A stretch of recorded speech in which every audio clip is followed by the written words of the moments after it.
Tell your neighbor, tell your friend, now is the time to rise and shine. Tell your mother, tell your father, now is the time to decide. If you want leaders who can build, place your ex by the rising sun. If you want leaders who can lead properly, place your ex by the rising sun. On election day, vote UNC.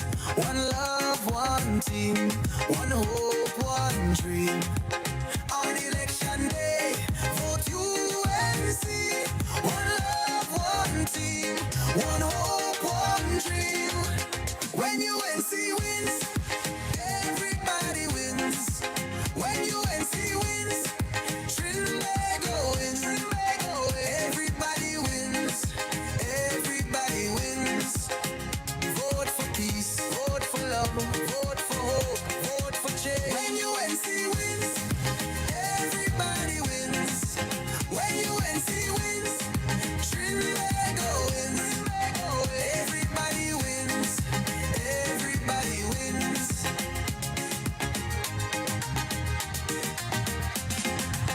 Sting. All right, folks, we are about to begin this evening's proceedings in about the next 1 minute. 1 minute, and we will begin this evening's proceedings.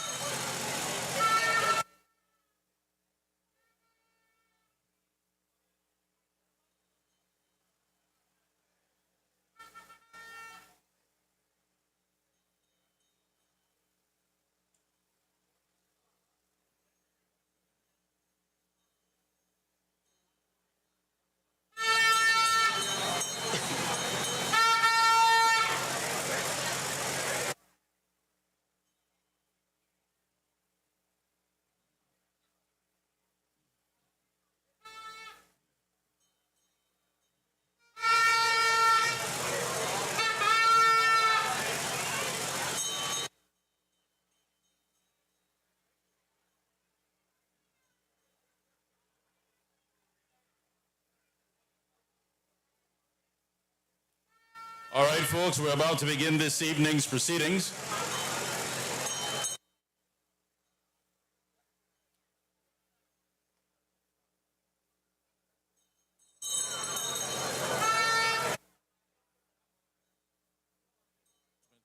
All right, 2 minutes.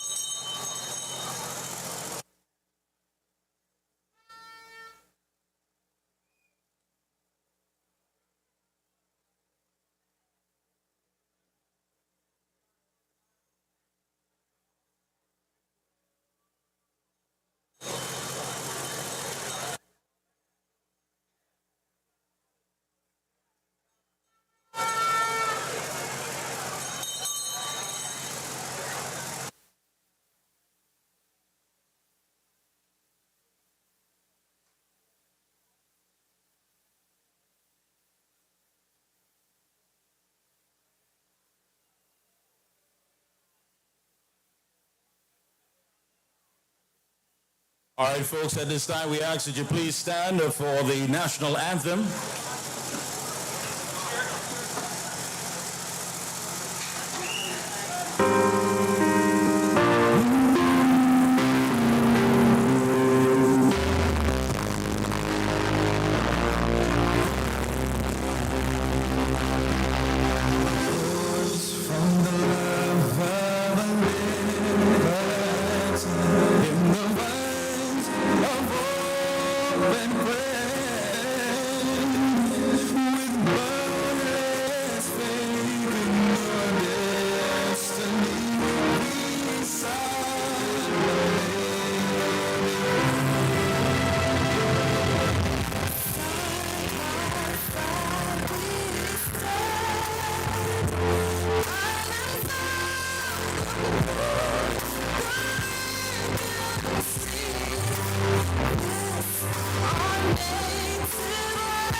We ask you to remain standing for the prayer.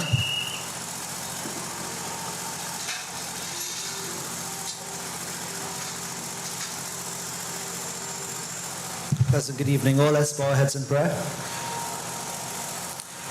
Almighty God, most beneficent and merciful, the embodiment of knowledge and light, we give you thanks and praise.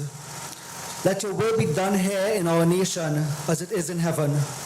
Please bless our political leader, party officials, activists, and all the people of Trinidad and Tobago.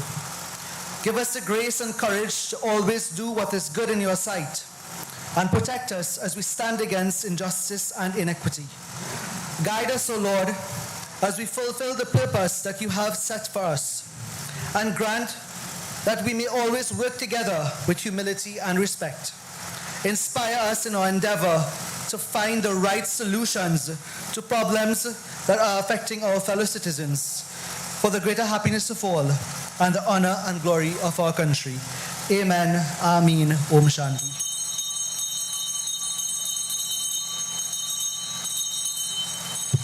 Please be seated. UNC family, welcome. Welcome, welcome. Yes, want to thank the members of the TTPS as well as members of the media and the entire support staff for making it happen here this evening.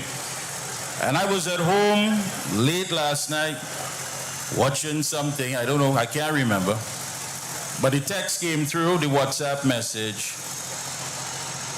Come tonight, do some miking for me.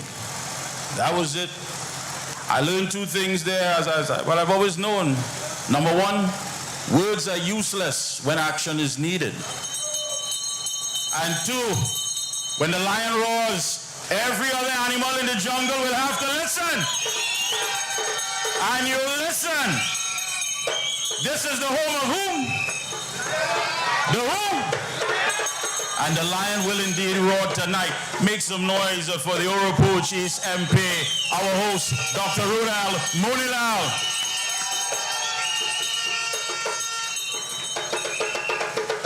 And why you're here? Because some people will still want to know. I don't know if perhaps they weren't around for the last 9+ years.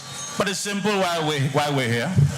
You see, some people will reject change because they're happy with where they're at. They reject it because what they choose is what they intend to compromise when it comes to living. But we as right-thinking patriots, we the UNC understands that we are not going to accept it. We will reject it outright. We have had enough of these taxing, lying, thieving, bullying, baby killing government. We've had enough. And so we are not here to condone that. We are here for change because we will not accept this anymore. No longer can we go and hope that our nest egg is returned and the little money that you were saving to send the children for higher education, that gone. When last you had a debit or a credit card transaction and you didn't pray before you did it, hoping that it goes through. And that's the pain we've been going through. The pain. You go to the supermarket and you play the game. The game is called I Forgot. You didn't forget. You were surprised there would still be money left over.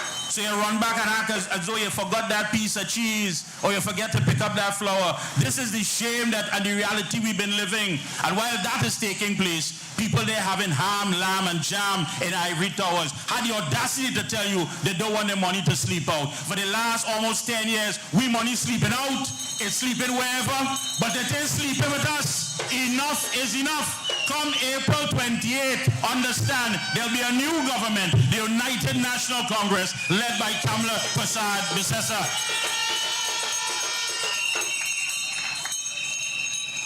Our first speaker for this evening is a bright young man. He's our UNC candidate for Naparima. UNC family.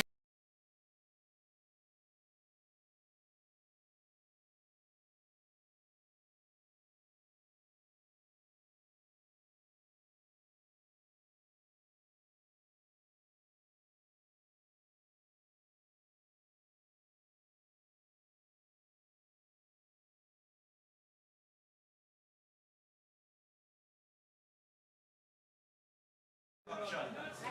Good night, my UNC family! My UNC brothers and sisters, are we ready?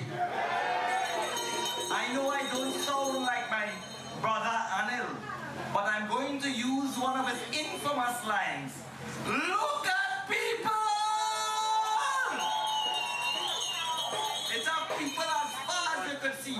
I think I have seen somebody on that roof and I checked my glasses. First, I would like to recognize and thank the only, undisputed, elected, beloved leader in today's landscape of politics, Mrs. Kamla Prasad Bisesa, Senior Counsel. Deputy political leaders, Mrs. Jolene John, Dr. David Lee, and the man whose constituency we are currently in, the lion himself, one of my mentors, Dr. Rudal Munilal. I saw numerous senators, too many to name individually, MPs, council chairmen, and councillors, invited guests, and my UNC brethren, all other protocols observed. It is my distinct pleasure to speak with you all tonight. I must thank Mrs. Kamla Prasad Bisesa for giving me the opportunity to be the UNC candidate for the great constituency of Naparima. You see, I care, you care, UNC cares. My brothers and sisters, we are often asked, and not only in the campaign trail, we are often asked this question on a daily basis. Why the UNC? The answer is very, very simple. UNC is guided by the following principles. People-centered development. That means getting people back to work, replacing the 50,000 jobs that were lost in the last 10 years. UNC is pro-business. We will stimulate the private sector and encourage small, medium, and large businesses to generate employment and, more importantly, investment. This, if you remember, is one of the most important of all the factors of production out of land, labor, capital, and entrepreneurship, where business opportunity is paramount to encourage consumer confidence. UNC is about building resilience. It's about economic reforms, investment in rainy day funds, putting your money, the people's money, in the hands of the many and not just the simply chosen few. Uprooting corruption and improving the ease of conducting business would lend itself to stimulating growth and enabling whatever funds we have left when the UNC gets into government is well spent. Because you know what we might well find when we reach in government? We might find an empty treasury, an empty room. We would give you more bang for your buck. That's what the UNC is about. UNC is also about building local content.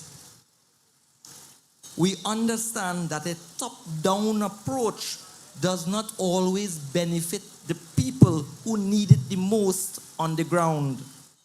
The UNC knows and has always embraced the qualities of equity and equality.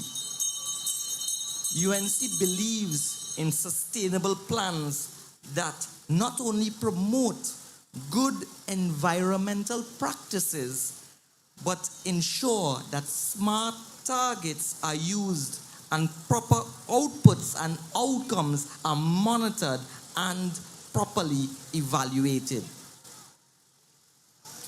The UNC believes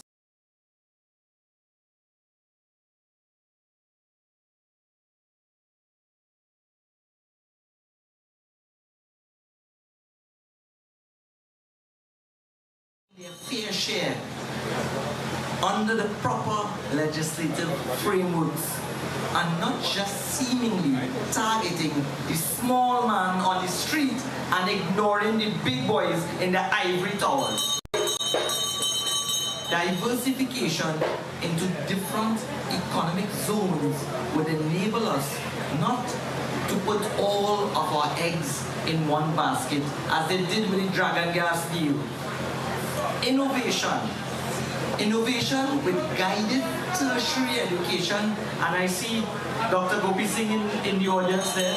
We can all give him a round of applause because he was one of the persons that led the education ministry in 2010 to 2015. We in the UNC, we believe in embracing the use of technology. Our leader, Mrs. Kamla Prasad Bisesa, has always been visionary and provided laptops. Do you all remember? She provided laptops to our SCA students, giving them the best chance to cope with a changing environment and the use of technology. But the program was cut by a visionless, vicious PNM. Now, many of you all will know that I'm a medical doctor. One of the best definitions of health by the WHO is that health is a complete state of physical, mental, and social well-being, and not merely the absence of disease or infirmity. If we sub-analyze this carefully, taking out the individual components, let me put it this way. I ask the audience this. Transport yourself to a period just 10 to 15 years ago where the UNC was in government. We were in a much better, healthier state. Physically, the health system is overburdened. We have more admissions to the hospitals. We have more chronic diseases. The burden of chronic disease to our health system is onerous. And there are several bureaucratic policies that are frustrating the will of the people and access to care. More patients and not enough staff is a recipe for disaster. Mrs. Bisesa has already outlined her plans to improve staffing, increasing the primary care delivery to target the chronic diseases by increasing the health center hours and by letting doctors do home visits for the necessary patients. She has also outlined dealing with the number of dialysis patients, ensuring that they receive the appropriate care in the public health system so they don't have to run to the private place and fork out their money to pay for the expensive dialysis processes. These are just a few plans. If I had the time to elaborate, I could spend hours on these topics alone. Mentally, suicide, depression, bullying, and substance abuse levels are high, and they are affecting all levels of society, especially our adolescent population. Remember, guys, the adolescents of today are our adults of tomorrow. Plans are present to take these individual concerns and will involve all of the relevant stakeholders in the community and not just be a blanket program or a fictional one cure for all or one shot cure all as some doctors do. Socially, the average citizen feels that they are under attack due to scourge of crime. The closure of many small businesses has not only cut jobs, but in some cases, literally, has taken the food out of the mouths of children because of underemployment. The disconnect between the haves and the have-nots, or in economics, the concept of measuring the Gini coefficient would show the massive inequality that is present today as opposed to a mere 10 years ago. Now, when it comes to my constituency of Naparima, a lot of this applies, but we have a few other concerns as well, unique to there. My mantra, as is all in this great party, is to serve the people. Serve the people and serve the people. My job is to showcase Naparima, expound on our jewels and fix our flaws. Generally speaking, on some of the key issues, there are infrastructure, roads, drainage issues, utilities, access issues, educational opportunity, difficulties, and predial larceny. That's just to name a few. Time would not permit me to name all of the concerns here tonight in the constituency, and I would do so in future speeches. I spent, now a little about myself. I spent a few of my formative years at Naparima College, and I hope to spend my productive years making the people of the constituency of Naparima my persons to serve. I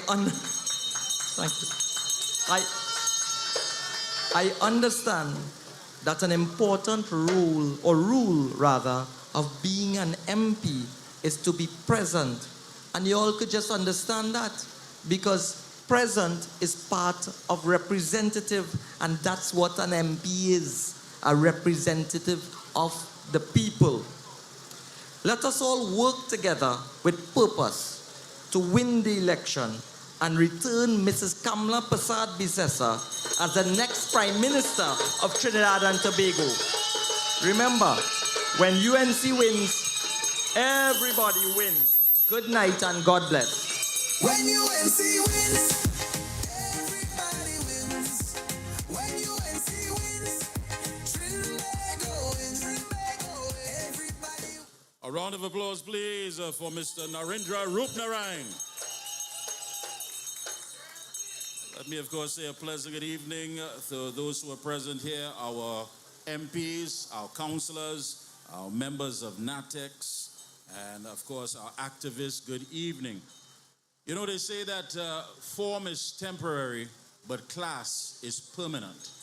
And today we were witnessing that firsthand. Let me say a special good evening to Mr. Rudinath Indar Singh.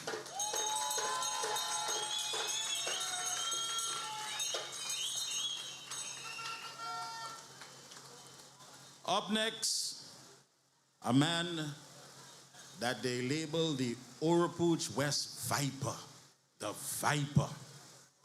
When he sticks his fangs into them, he doesn't let go. Poisonous, dangerous, strategic. He's the chairman of our beloved party.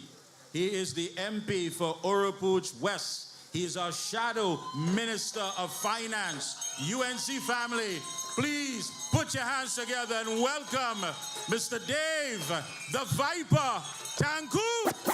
When UNC wins, everybody wins. When UNC wins, Trinbago wins. Everybody wins. Good night, Oropouche East. Straight down to business, ladies and gentlemen. Good night, good night, good night all. Political leader of the United National Congress, members of the executive, other members of parliament, senators, constituency representatives, councillors, all again, a pleasant good night. My brothers and sisters, I also wish to shout out members of the OWTU and the PSA, because as you know, the UNC is growing and growing and growing. Ladies and gentlemen, I have news for you. Change is coming.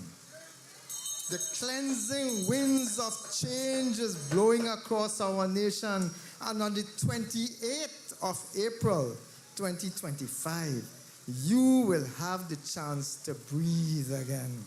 A chance to rescue our country from the decade of devastation and open thieving that this hateful PNM has caused our country. You will remember, ladies and gentlemen, during the period 2010 to 2015, under Kamla Persad-Bissessar, we saw economic growth, prosperity, social development. We saw help for single mothers with the baby grant. We saw the Children's Life Fund help hundreds of children. We saw laptops in schools. We saw police stations, community centers, schools, preschools, a university campus right across the road, highway networks under construction. You will remember, ladies and gentlemen, the amount of small and medium-sized businesses, the amount of small contractors, small machine shops, clothing stores, people selling all kinds of foods, not just here in Davie, but throughout the country. As a nation, we were developing. And then came that Balize storm. That storm cloud like a blight infecting Trinidad and Tobago, robbing you of opportunities, bringing with it runaway crime, high food prices, mass unemployment, and my brother mentioned it before, unemployment. People with skills and training in everything from medicine to academics to welding and fabricating, not able to find a job. And we know that because we feel that here in South Trinidad and Tobago. Trinidad and Tobago, you would remember I coined a phrase called geographic discrimination. You all remember that? You know what that was? That is when a government sits in Port of Spain and closes their eyes to the suffering that exists in South Trinidad and Tobago. South Trinidad in particular has been victimized by this PNM government all the while they take our blood, all the while they take the energy, all the while they take the oil and gas from this part of the country to feed the north. We have been abandoned. So I want to say, ladies and gentlemen, it's an honor and a joy to be here tonight, to join with you at Davie Junction, in the den of the Lion of Oropouche East, and to share an evening with you, ladies and gentlemen. An evening in which we come together as concerned citizens who believe that together, the people of our country can move forward. Together, the people of our country have the power to change our collective despair to hope. Together, the people of our country can lift our communities, lift up each other, and once again did as we did in 2010 and lift up our beloved Trinidad and Tobago. And let me share a secret with you, ladies and gentlemen. And it's an open secret right now. Because the PNM has been shouting to the hilltops that they caught us. We were not ready. Ladies and gentlemen, are you ready? Are you ready? Well, let's get ready to rumble. Because soon you will have the chance to put a new government in place, and we depend on you, ladies and gentlemen. You have no idea how many thousands and tens of thousands of persons who do not come to meetings like this, but will tell you when they meet you that they are praying for the day when the United National Congress will enter the corridors of power, will enter the government, ladies and gentlemen. So don't be distracted by those who are joining the PNM or fighting to divide votes, your votes, to give the PNM a chance. Don't get distracted by them. You see, the PNM brought you, good people, the people of Trinidad and Tobago, to your knees, battered and bruised, and anybody supporting that kind of conduct, any one of them is unpatriotic and should be rejected completely. But the media likes to talk that talk. Because you see, when we are talking about this politician and that politician fighting each other, we are distracted from the real issues facing this country. I don't have to convince you that this country is bad, do I? I don't have to convince you that this country has been deteriorated in every single social indicator. And you all know me. I can come here and recite figures whole day and whole night for you, you know. I can tell you about the GDP, I can tell you about the money supply, I can tell you about the worsening crime situations, I can tell you the foreign exchange crisis and the foreign exchange cabal that prefers certain people. I can tell you about all of that, but these are facts you already know. Not so? You know that in this country we catching our literal nenin. And while we are doing that, Mikey K said it earlier, while we are suffering here, some of them up north sit down in the ivory towers eating lamb, ham, and jam and telling you ride bicycle to go to work and don't eat macaroni pie. That is hypocrisy. And that is why we must get rid of the PNM for once and for all. 39 seats in Trinidad and 2 seats in Tobago must come away from the PNM and into the government of the United National Congress. So I stand here, ladies and gentlemen, to give you a little reminder, that the UNC has been the only party in the last decade and for the last umpteen years that has stood and fought against this wicked, evil, corrupt PNM government, stood and fought for you. The UNC is here to fight for you, citizens of Trinidad and Tobago. We are here to fight for you. I am here to fight for you. Are you ready? Are you ready to rescue your country, ladies and gentlemen? Are you ready to save your children's future? Well, we are fighting a war, ladies and gentlemen. In Hindi, it is called a Dharam Yudh. It is a righteous war. It is a war that we fight to bring back dharma to our country, to bring back righteousness to our country. And to do that, ladies and gentlemen, we have to rid ourselves of the blight of the PNM. And this is a war that we must win. And this is a war, ladies and gentlemen, that we will win. The other side will stop at nothing to stay in power. You all know that. They are desperate to stay in power so that they could corrupt all the lacquery and the bacchanal that they have been doing, all the monies that they've stolen, all the $5 billion per year that the procurement regulator said was given to PNM contractors by PNM ministers. They're anxious to cover up all of that racket because while they're running racket and eating food and living large, you all are suffering. You know what it feels like to go to the hospital, stand up in line, and they tell you now that they can't get a test because the equipment not working. Or you can't get medicine. Panadol you can't get in the hospital. When we raised it in Parliament, the Minister of Health, Mr. Terence Dial Singh, quick to cry and lie. Because for them, everything is a joke. But we're suffering here, ladies and gentlemen, and that cannot be acceptable. You have the chance, ladies and gentlemen, soon to make a difference. Let me remind you, everybody here fighting over when you're going home tonight, what you're going to meet. Not so? Everybody in this country, man, woman, and child, is petrified of the effect of crime. But you know why crime is so high? It doesn't take science. The police service is under-resourced. They have 1,500 less policemen than they were supposed to have. 1,500 policemen less than they were supposed to have. So who's supposed to catch criminals? Policemen in these areas don't even have vehicles to go anywhere. The DPP's office, when they catch them, the DPP office have less than half of the staff they're supposed to have. So who prosecuting the criminals? Our borders are wide open. Anybody could come and go as they want. We had an oil barge that sank off the shores of Trinidad. That halfway destroyed the whole economy of Tobago. And you know, up to now, not one person has been held for that. You think you could do that in the States? You think you could do that and get away in Canada? Their radars will pick it up. Not here in Trinidad. Because you see, for criminals to live like that, the government must be close their eyes, close their ears, tie their own hands, and watch and see what's going on. The reason crime is as high as it is today is because this government is facilitating the crime. I've said it on a national platform. It's all outside there. I look forward. I have very, very good lawyers, Saddam. Very good lawyers. This government is facilitating the crime wave that is taking place in this country. Every single citizen that has been affected by a criminal, this is because of the People's National Movement government.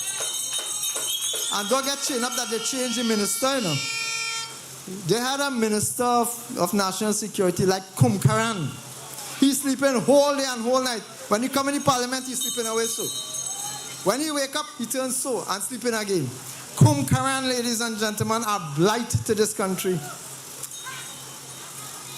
Just the other day, we had an incident. We'll come back to that. Right around the corner here, we have a fire station that the UNC built. Right around the fire station, right around here. You know, 10 years after we built this station, they put a fire tender here. 10 years afterwards, it is as if the minister, the prime minister now, and the minister of national security then just have bad mind. Because he capsized the tail across there and Karma don't sleep. Karma don't sleep. God don't sleep, you know. Because he fell down across in the Pinal police and the Pinal fire station. It's like he decided to victimize the fire station and all earlier. It's not we fault that the man short and can't see where you're walking. It's not our fault that he blind. He blind, that he fall too. I think he should come down here. We have plenty pundits down here that could give the man a jari. Because he really need a jari. And he don't need puja, you know. He need a whole yag. Talking about that gentleman, you ever realize how often Stewart went to Venezuela? What was it? 13 times, 14 times? 15? That man spent more time in Venezuela than he spent here. And what he come back with? The dragon gas deal. Dragon gas deal. This man, they sent to negotiate the dragon gas deal. He can't negotiate nothing. He can't negotiate. You know how they like to negotiate in the Indian fair? This man may go to the Indian fair and end up spending more money than the price that the people quote. Because he cannot negotiate, and that's the man we sent to negotiate. Let me prove it once more. One mission this gentleman had. One mission. They sent him to Jamaica. He went to Jamaica with one purpose in hand, and that's to seal the dragon gas deal with Secretary of State Rubio. One purpose. You know what he come back with? You think he come back with dragon gas deal seal? No. We come back here, and as again things got worse than they were. We end up with a level 3 U.S. travel advisory. You know what that means? Level 3 U.S. travel advisory means that the U.S. government is now telling the citizens to reconsider travel to Trinidad and Tobago. Imagine the U.S. They have crime in the U.S. too, you know. They have drugs in the U.S. too, you know. There are real issues in the U.S. too, you know. But they're telling their citizens it's safer to stay home in their country than to come here because of crime. That is what Stuart Young has gotten. He gone there and he come back making things worse again. I don't even want to start to tell you about how bad that will affect our foreign exchange. But I have a few seconds in. They build an airport in Tobago to facilitate 3 million passengers annually and 1,000 passengers per hour. An airport just built, couldn't remember the figure, he lied. He called a figure, and then when we call him out on it, the figure increased by a bit, $10 million or $100 million. Because call members is a liar. Yeah, say it on TV again. Charge me, bring the court. So they built an airport, big airport. But who come in? The U.S. travel advisory is telling people, don't come. Our biggest trading partner, the country that sends the most visitors to Trinidad and Tobago, telling their people, don't come. But we build an airport for them to come. You know what else worse than that? We are training people for jobs. That's what the government will come to you to boast about. They're training people to jobs. So where are the jobs? What they're training you to do is to learn how to make sweetie, to learn how to make sugar cake, to learn how to make Benny ball, to learn how to make balloon toys. But who is selling that to? A UNC government, ladies and gentlemen. A UNC government used to give you proper jobs, permanent, well-paying jobs, 55,000 new jobs in 5 years. This government take that away, 65,000 jobs in a decade. But ladies and gentlemen, there's hope. There's hope, ladies and gentlemen. We have a chance. We have a political leader that has already signaled where this country should go. So let me tell you how we plan to save the economy. Job creation by incentivizing companies. Lower corporation taxes over the next 5 years. We are going to remove the property tax, ladies and gentlemen. We are going to attract investment by deregulating and simplifying the process for environmental clearances. We are going to pursue double taxation agreements. We are going to enhance the procurement legislation. We're going to improve the road infrastructure and transportation costs, improve the efficiency of customs and excise. Ladies and gentlemen, I have hundreds of ideas here. Hundreds of policy issues, plans and policies that the United National Congress has. We have been giving this to the government for the past decade. You mean they couldn't follow one? I challenge you here tonight and the viewing audience, I challenge you to find one thing that this government can claim that they have done for the benefit of this country. Not one thing. They built a hospital in Port of Spain, a branch, one block of a hospital. They furnished one floor of that hospital until they're done. A practical completion opening. Is that right? Finish or it's finish? When the UNC was opening hospitals, we opened finished hospitals. You walk in and you could get medical attention one time, you could get tests one time. With them, as soon as the closing of the hospital finished and the media left, they had to carry back the bed they borrowed from Arima Hospital. They have to carry the extra machine that they borrowed from San Fernando Hospital. That is how they open things, ladies and gentlemen. It's a set of racket. But we know what we need to do, ladies and gentlemen. I have plenty more I have to say. Plenty more. But I'll tell you this. There are many more who will come before me and after me. There's many more times during this campaign when we will reach out and touch you. Tonight, from this platform, ladies and gentlemen, I want to urge you to come out and vote. It is not enough to just sit down and wait and hope, ladies and gentlemen. If you do not vote, you are guilty as giving the PNM the vote. You are accepting a status quo. You are saying that, you know what, this 10 years of hell and trauma, this decade of depression and frustration, we are accepting it. Do you accept that, ladies and gentlemen? Are you going to come out and vote on the April 28, 2025, ladies and gentlemen? And are you going to come out and vote for a change? Are you going to come out and vote for the United National Congress? You see, ladies and gentlemen, elections have consequences. For the last 10 years, we have been living with the consequences, and we know now what we must do then. What must we do? We must vote for the United National Congress. We must vote to put Kamala Persad-Bissessar back in government. And here tonight, as I am here in the presence and on the invitation of my host, we must vote to ensure that Oropouche East returns to the line of Oropouche East. We must vote, ladies and gentlemen, to ensure that 39 seats in Trinidad move away from everywhere else and come to the home of the rising sun. Ladies and gentlemen, I thank you very much. May God bless you all. When UNC wins, everybody wins. When UNC wins, Trinidad goes. Folks, another round of applause for the man, the Viper, Oropouche West MP, Dave Tanku. And the driver of PDE 6749, you're blocking a driveway. PDE 6749, you're blocking a driveway.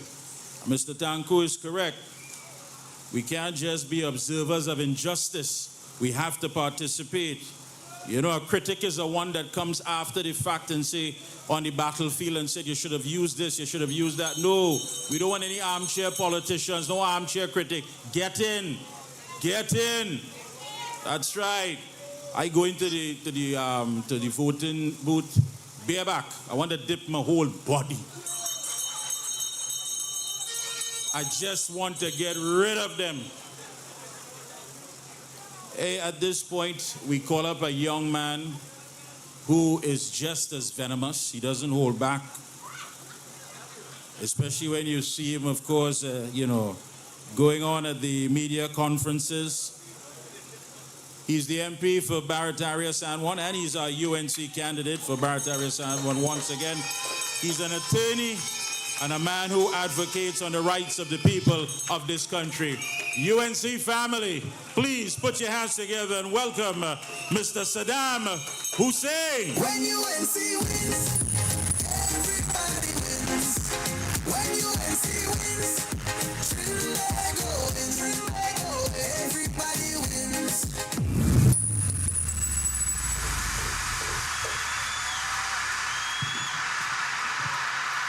Good evening, UNC family. Tonight, just excuse the voice. Just excuse your voice. I have a little sore throat. But all will be well. The Lekoto Jambi can't catch me. The Lekoto Jambi can't catch me. Oropuch East, let me hear you. UNC family, let me hear you. When UNC wins, when UNC wins, when UNC wins, on April 28th, we are going to vote out the PNM and make Kamla Persad Bissessa the next Prime Minister of Trinidad and Tobago. Tonight, I want to acknowledge all of my colleagues from both the upper and lower houses of Parliament, those officers of the National Executive, former officers of the National Executive. But tonight I want to pay special acknowledgement to our brother, MP Rudranath Indar Singh, the former member for Cooper South. And today, MP Indar Singh has shown magnanimity and he has shown unity within the United National Congress. And that is what we have right here, because Kamla Persad Bissessa has been that magnet of unity that brought together all of the coalition of interest in this April 28th general election to sweep the PNM out of Trinidad and Tobago. No seat is safe for the PNM. Not a single seat for them. We must get rid of them. Tonight as we gather, we are at the crossroads of history in Trinidad and Tobago. And since I born, I hearing that this is the mother of all elections. But I want to tell all you, 2025 is the mother of all elections. This is it. If all you think Rowley was bad, Stuart Young was. Stuart Young was. You see, when the UNC wins, we have policies that when UNC wins, pensioners win. When UNC wins, young people will win. When UNC win, the police officers will win. And when UNC wins, healthcare workers will win. And most importantly, when UNC wins, all of the citizens will win. All of us will win. We, on April 28th, must stop this dictatorship. We must stop it. Could you imagine they appoint a man who never get a vote to be the Prime Minister to have a salary of $87,000 per month and a pension of $87,000 per month for the rest of his life? We must stop that. We must go to the polls on April 20th and remember that when we were in power, we raised the old age pension. What them do? Them giving themselves $87,000 a month. We must get rid of the PNM. We must get rid of them. Look, it have a doctor, Joel T. Loxing, Dr. Joel T. Loxing. The man talk out about the hospital. The man said, they open a hospital where they call it Central Block. That's a big project, Central Block. They open the 5th floor and the lobby. And I think Dave mentioned it. You know what they was doing? They was borrowing hospital equipment from all over the place. So they trolley an X-ray machine, they bring 2 beds from storage, they take out the plastic and so on. When they cut the ribbon, they put back the plastic on the bed and send it back again, in storage. That's what them fellas doing, And they feel like they could fool people. They have said they open a hospital, they cut big ribbon. Not a patient could go in that hospital tonight. Not a patient. Again, big project, they want to build an airport in Tobago. All of them fly from Trinidad to go to Tobago to cut the ribbon and they can't land on the airport. None of them, they could not have landed in that airport. They will not be able to fully functionally open that airport anytime soon because they are an immense failure. What have they done for the last 10 years? Nothing. I can tell you in 5 years we built 123 schools under Dr. Kim Gopi Singh and Kamla Persad Bissessa. Dr. Rudal Munilal, your own MP, the Lion, was giving out 100 houses per week. 100 houses. Under Dr. Lakram Bodo, they were able to finish the San Fernando Teaching Hospital and the Cuba hospital that they refused to open. We have shown a track record in 5 years, and they have shown nothing in 10 years. They have shown nothing. We must get rid of this dictatorship. And Stuart Young is saying that he wants an opportunity to be prime minister. Well, he was doing something in front of the mosque yesterday. I don't want to go down that road. But it was totally disrespectful to the Muslim community. Totally disrespectful. But as a prime minister, you must exercise good judgment. You must exercise discretion. Because you have to make decisions on behalf of your nation. Your 1.5 million people or so that we have right here. You must be able to think critically. You must be able to make hard decisions and right decisions. You know, when this man come in office, the first thing he do? He appoint an attorney general who never practiced law. Could you imagine that? You know, she had to face a high court judge recently to ask the judge to give her back her practicing certificate. She had to pay about $50,000 in arrears for her practicing certificate. The second decision he made was he appointed a fella called Adrian Leons as the Minister of Housing. As the Minister of Housing, tonight we renew the call that Stuart Young must fire Minister Leons. You feel we forget that? This man is saying that he engaged in some business with some partner he met for 2 times in the UK because he wanted to use the man address. But then he tell me the same statement, well, I have a grandmother who lives in the UK, sorry. But I didn't want to use the address. I'd rather use this fella address, and then he find out the fella under investigation. And Stuart Young say, well, that is nothing. Leave him there. We must fire all of them on April 28th. We must fire them. Because if Stuart Young don't want to do it now, the people will have to fire Stuart Young. You will have to do it. But you know, tonight, I want to raise a very important matter with you all. I don't know what happened, but I have a very large mailbox. Right? I have a large mailbox, and I have some items that were delivered in this mailbox. You remember a couple of weeks ago, I raised an issue in St. Augustine that dealt with Plibdeco buying tickets for the PNM Fete. And you know that PNM people say nothing wrong with that? That is using taxpayers' money to fund a political party. That is totally illegal, unlawful, and unethical. Now, Plibdeco, we see a letter circulating, they say the letter fake. Right? They say, in this letter, they want to make the PNM look good. And the first item in the letter is that they want to open something called a simulator room. And this is an initiative that must be operational and publicly veiled as a demonstration of technological investment in the workforce. I am reliably informed that on the 4th of April, this Friday, at 1 p.m., Plibdeco wants to commission the simulator and equipment training at warehouse number 1, Amazon Drive, Point Lisas Industrial Estate. So this is the memo here. I have a copy of the document from Plibdeco. So basically, let me break down this thing for you. They have a project in Plibdeco, a simulation operation, and they want to cut a ribbon. It's actually a ribbon cutting ceremony. And they make this request on the 24th of the 3rd month, 2025. In this ceremony, they are inviting 70 people, 70. And they're going to serve the guests with this. Here, I'm reading from it. Hors d'oeuvres. Dr. Munil normally says horse d'oeuvres. And he said the hors d'oeuvres will be served after the formal ceremony / ribbon cutting with a separate luncheon in the conference center for the board, executive, and specially invited guests. You want to know how much this ribbon cutting ceremony is going to cost the taxpayers? $205,000. When I hear this, I say that will be a very expensive ribbon. They make that ribbon with a gold. That will be a golden ribbon.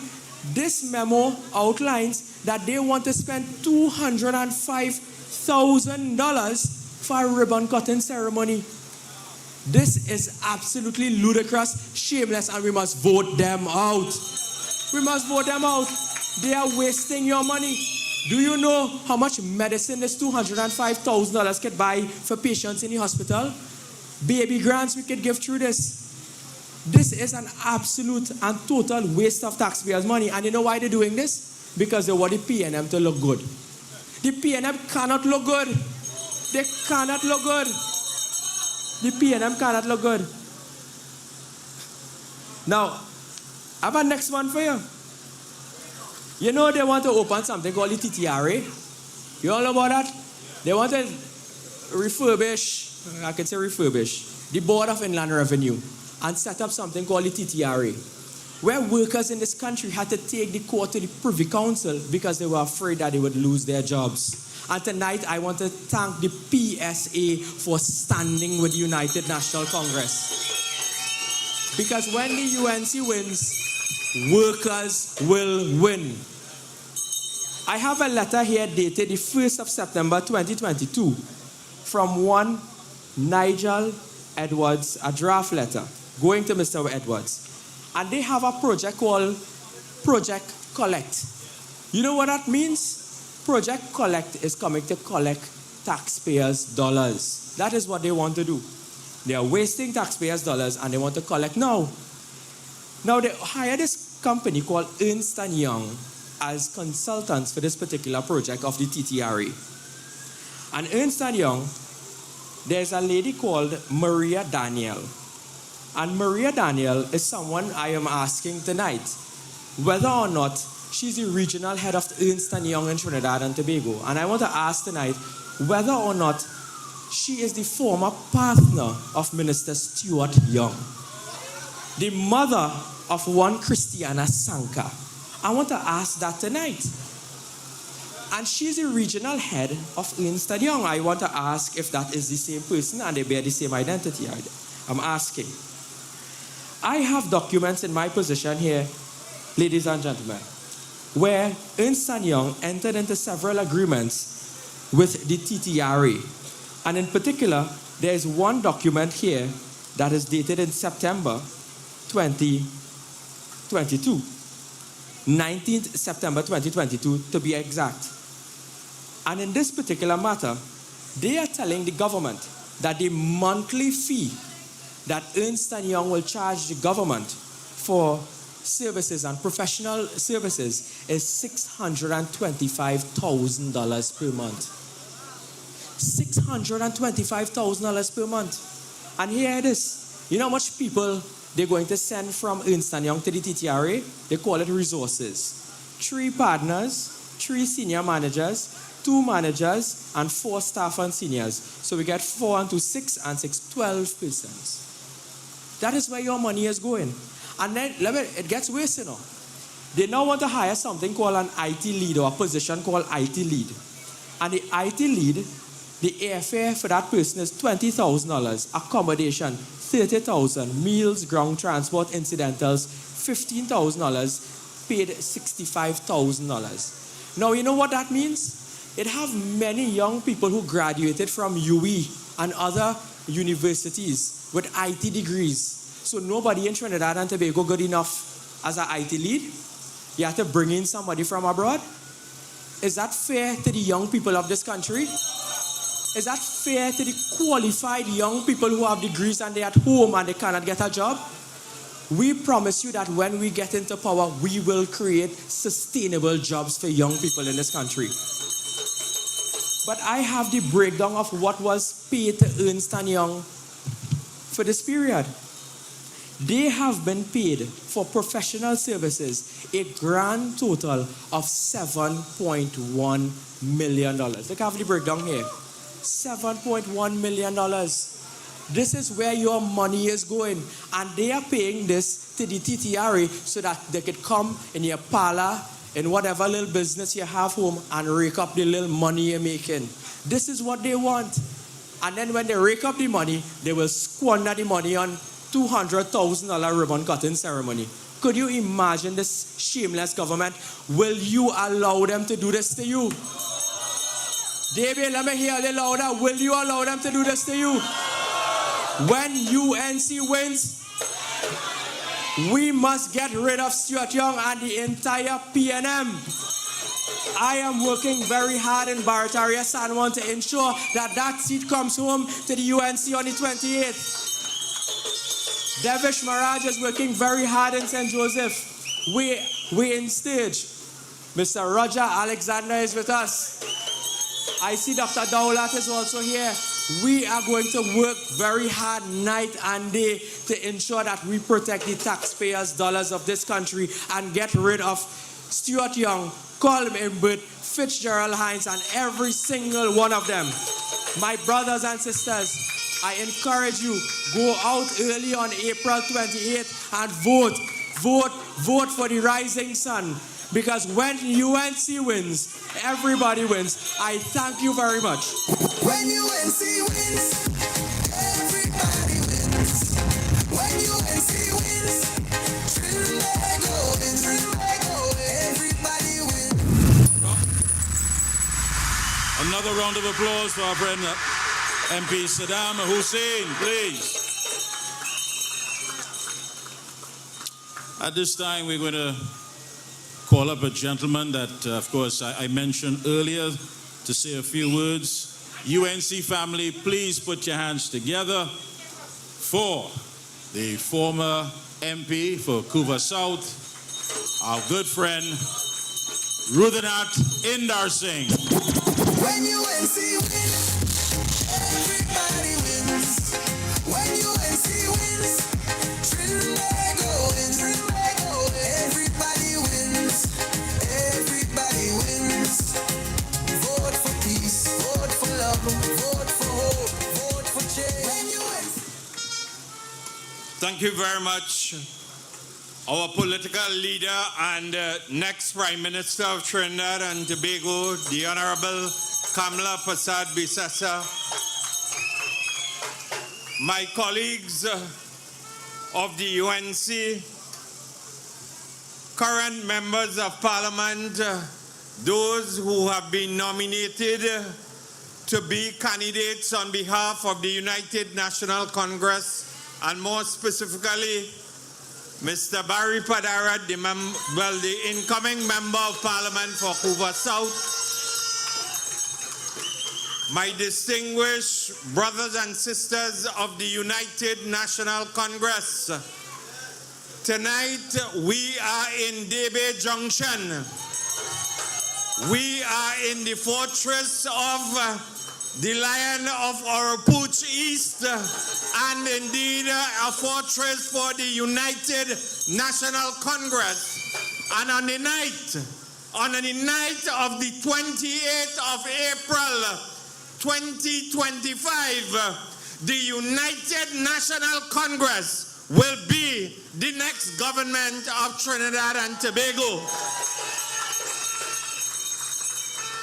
Tonight you have assembled in your thousands at Debe Junction because you have confidence in a great leader and a great party in terms of the future and the vision of Trinidad and Tobago. And I want to make some brief points because I've been asked to bring greetings.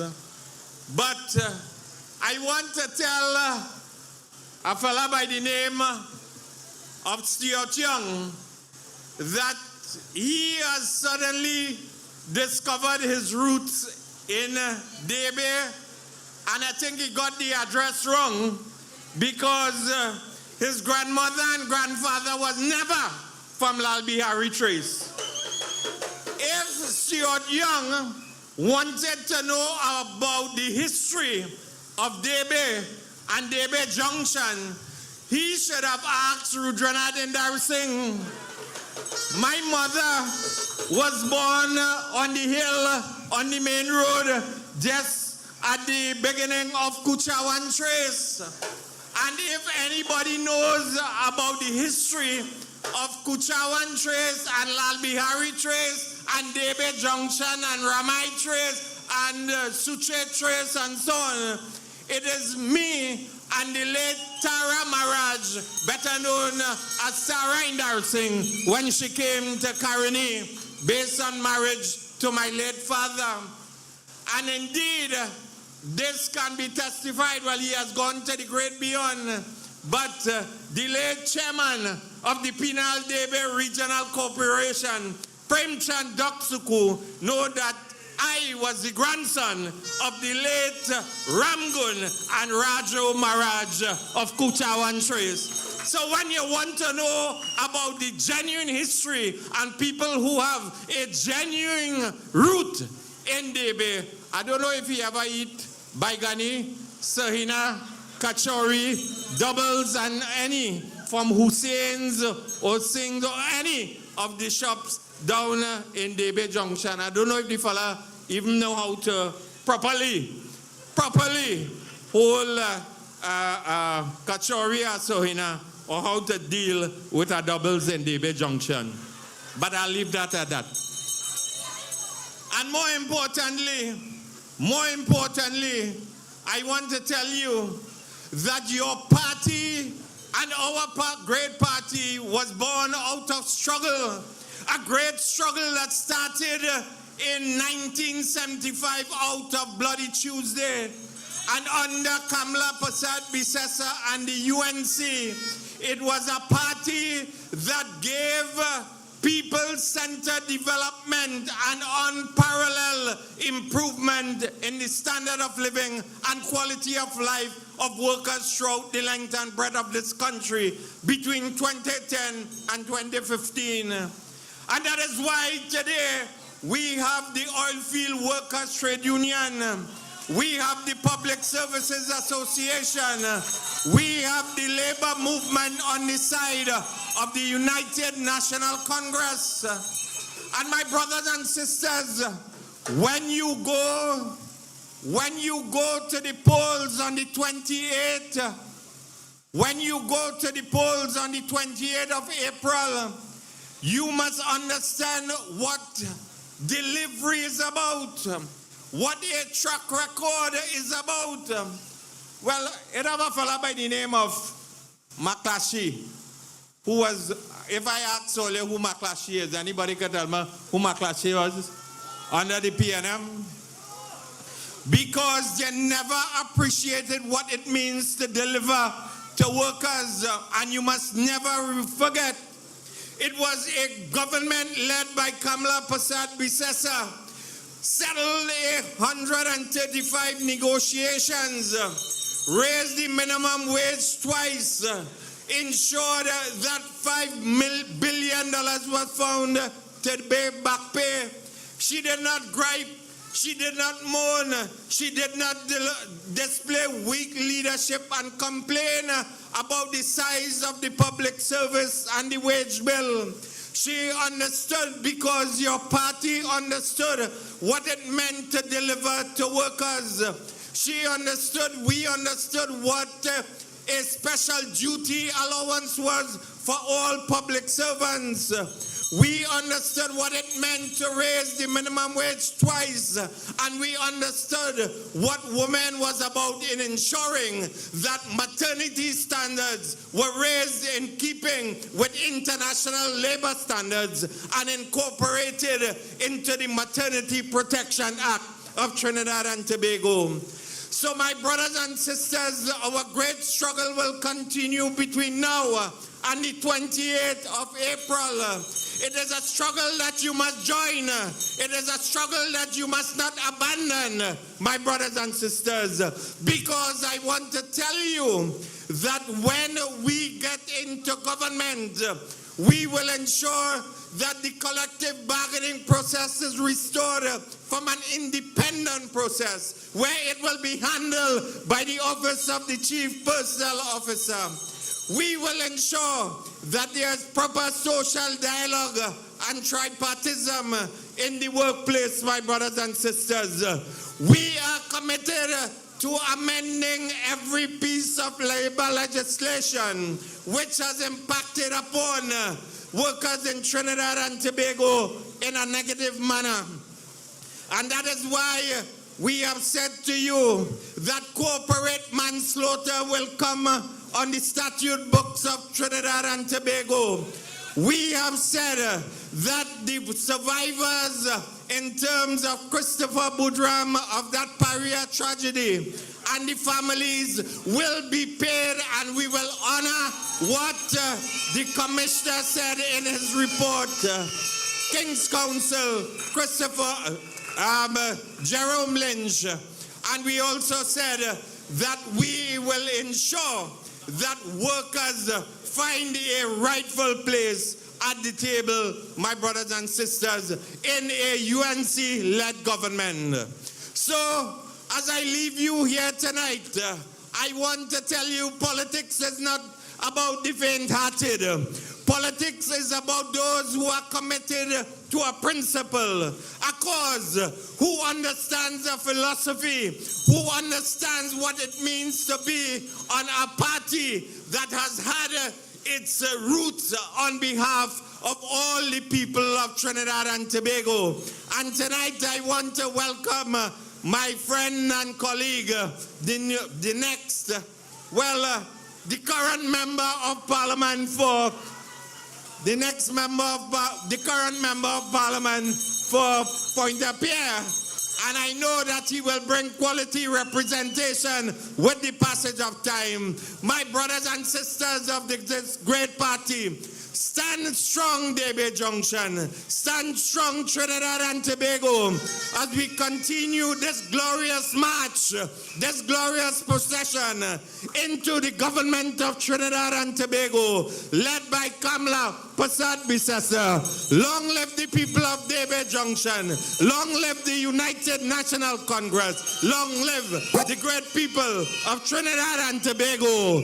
And tonight, as I leave this platform, I call upon the former member of Parliament for Princestown, the party's organizer, Barry Padarat, to come and bring to you and deliver to you his address as he continues to be part of Team UNC, because when UNC wins, everybody wins.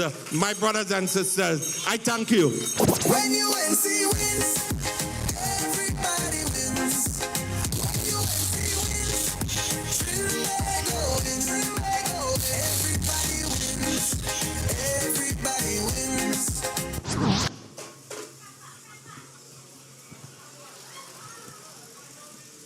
Political leader of the United National Congress and the best Prime Minister Trinidad and Tobago has ever had. And the next Prime Minister of Trinidad and Tobago, the Honorable Kamla Prasad Bissessa, who's viewing us on the live stream tonight. Our host Member of Parliament, our brother, the Lion himself, Dr. Rudal Munilal. Allow me to give a special shout out, thank you, to a man who has displayed tremendous amount of discipline, strength, and real unity here tonight in the person of no other than the sitting Member of Parliament for Vancouver South, my brother Rudy Indar Singh.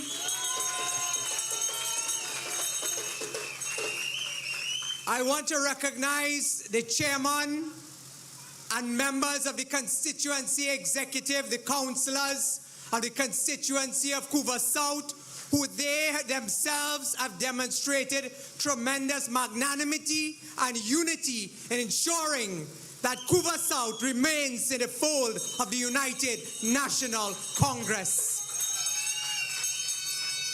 Brothers and sisters, inside and outside of the Parliament, the national executive members, members of the local government fraternity, those of you who have assembled here tonight in the historic DB Junction, I say thank you, thank you, thank you for coming out in your hundreds and giving us the support on a public holiday tonight, knowing that you stand with your party and your leader. Brothers and sisters, over the past few weeks, the People's National Movement have been telling us that they are entering a new era, that they are turning a new page.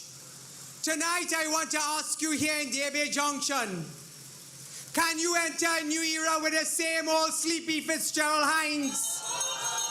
Can you enter a new era with the same old impossible Colm Imbert?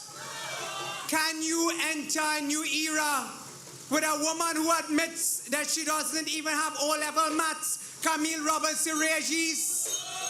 Can you enter a new era with a man like Marvin Gonzalez who causes you sufferation for water throughout the length and breadth of this country? Brothers and sisters, There will be no new era under the People's National Movement.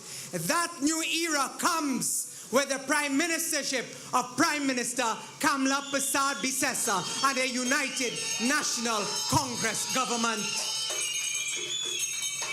Brothers and sisters, you have a clear choice to make on April 28, 2025. You can decide whether or not you want the trajectory of this country to continue along the path of no growth, of no prosperity, and no real tangible solutions to the issues that impact you most in your pockets and in your homes. You heard earlier from speakers on critical issues of national security, on food security, on social security. But the only party who puts forward plans and tangible solutions from day one is the platform of the United National Congress. When the political leader of the UNC can stand up and tell you on day one what she will do to increase the capacity of the TTPS by passing stand your ground legislation, then you know you have a leader and a party with vision and purpose to take us into the future. Ladies and gentlemen, brothers and sisters, one of the greatest issues that impact you up to today in the constituency of Oropouche East, in the constituency of Oropouche West, in the constituency of Naparima, in the neighboring constituency of Maruga Tableland, in the neighboring constituency, and I want to recognize my sister, the new candidate for Princestown, and Dr. Aina Halley, who will bring home that seat resoundingly for the United National Congress. Dave Tanku told you tonight about geographical discrimination. Every time the People's National Movement is in office, those constituencies that I've mentioned to you have tremendous problems for basic commodities like water. You would recall between 1995 to 2001, when you had the first UNC government under Mr. Pandey, the strides we made in terms of water production and water distribution. In 2010, when we went into office for the second time under Prime Minister Kamla Persad-Bissessar, we moved water production and water distribution from where the PNM had us under 16% of 24/7 potable water to 73% when we left office. Brothers and sisters, that is performance. That is delivery. And that is why we say performance beats all talk any and every time. You had a government that performed and delivered to you in every critical sector that affects you in your homes. Tonight I want to tell you, when we go back into government, we will ensure that we have water for all. Tonight I want to tell you, just a few days ago, Colin Bird coming in as the new Minister of Public Utilities, telling the country in his first interview as Minister of Public Utilities, when asked and pressed by members of the media as to whether or not the government will be introducing new water and electricity rates, he said, well, I never say that. The government never say that. We're not sure what is going to happen. But this is the same Colin Imbert who told Standard & Poor's, Moody, and it is contained in the Article 4 consultation with the IMF in 2024, that they intend on raising water and electricity rates to increase revenue for Trinidad and Tobago. So Colin Imbert, you could jump high, you could jump low. You could run, but you cannot hide. Facts remain facts. It is on the public record that the PNM has already indicated that one of their very first intentions when it comes to raising increased revenue is to increase water and electricity rates.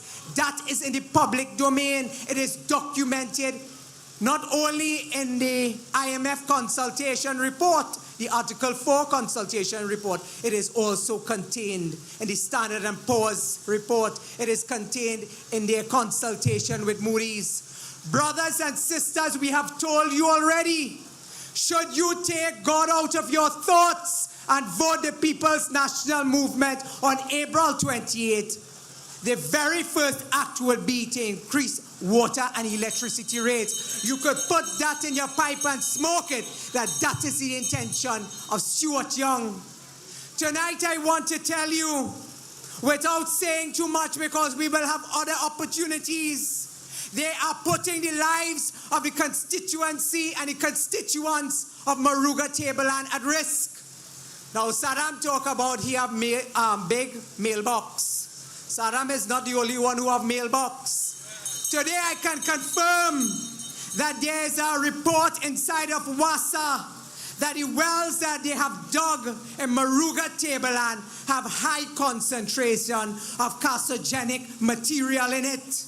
And the instruction has been from the government to continue water production through those wells. Tonight I want to put the people of Maruga Tableland on alert that your water supply could very well lead to you getting cancer for you, your family, and your children.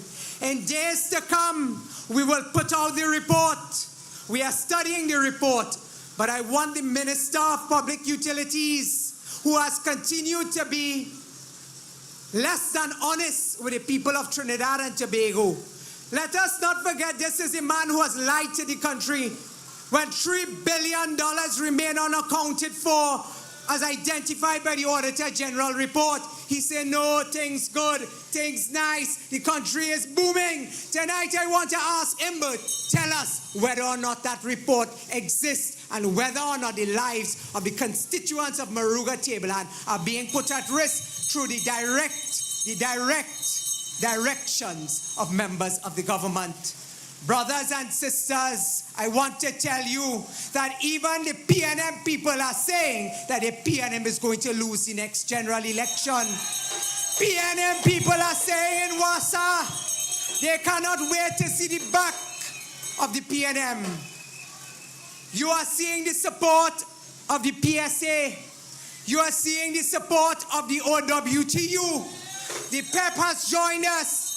Tonight, I want to recognize a statesman in our party, a man who has demonstrated commitment, who understands when the UNC wins, everybody wins. It is not about position. It is not about seat. It is about party, and it is about country moving forward. Brothers and sisters, tonight from this platform, your party is strong. Your leader is strong. Let us put steel in our backbone and fire in our belly as we move forward to take our great party into government. Will you stand with us? Will you stand with the UNC?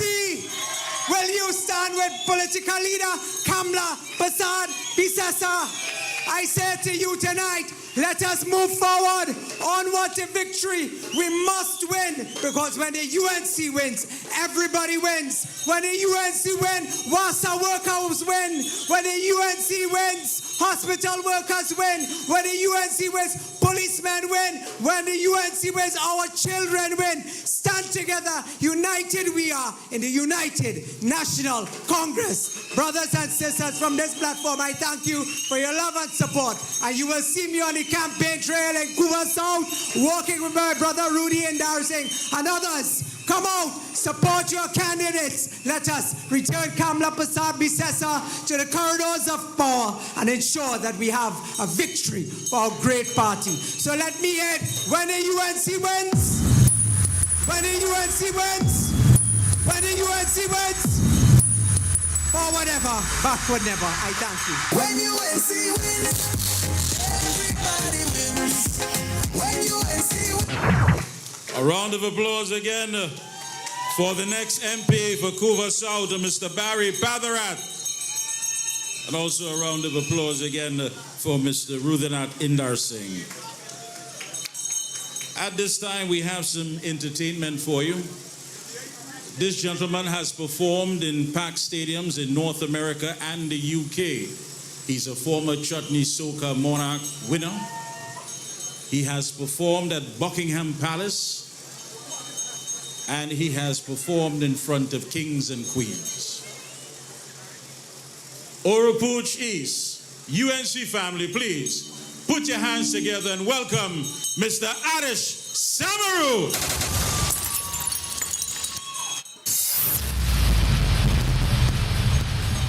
UNC people say yeah, yeah. When UNC win, Mood.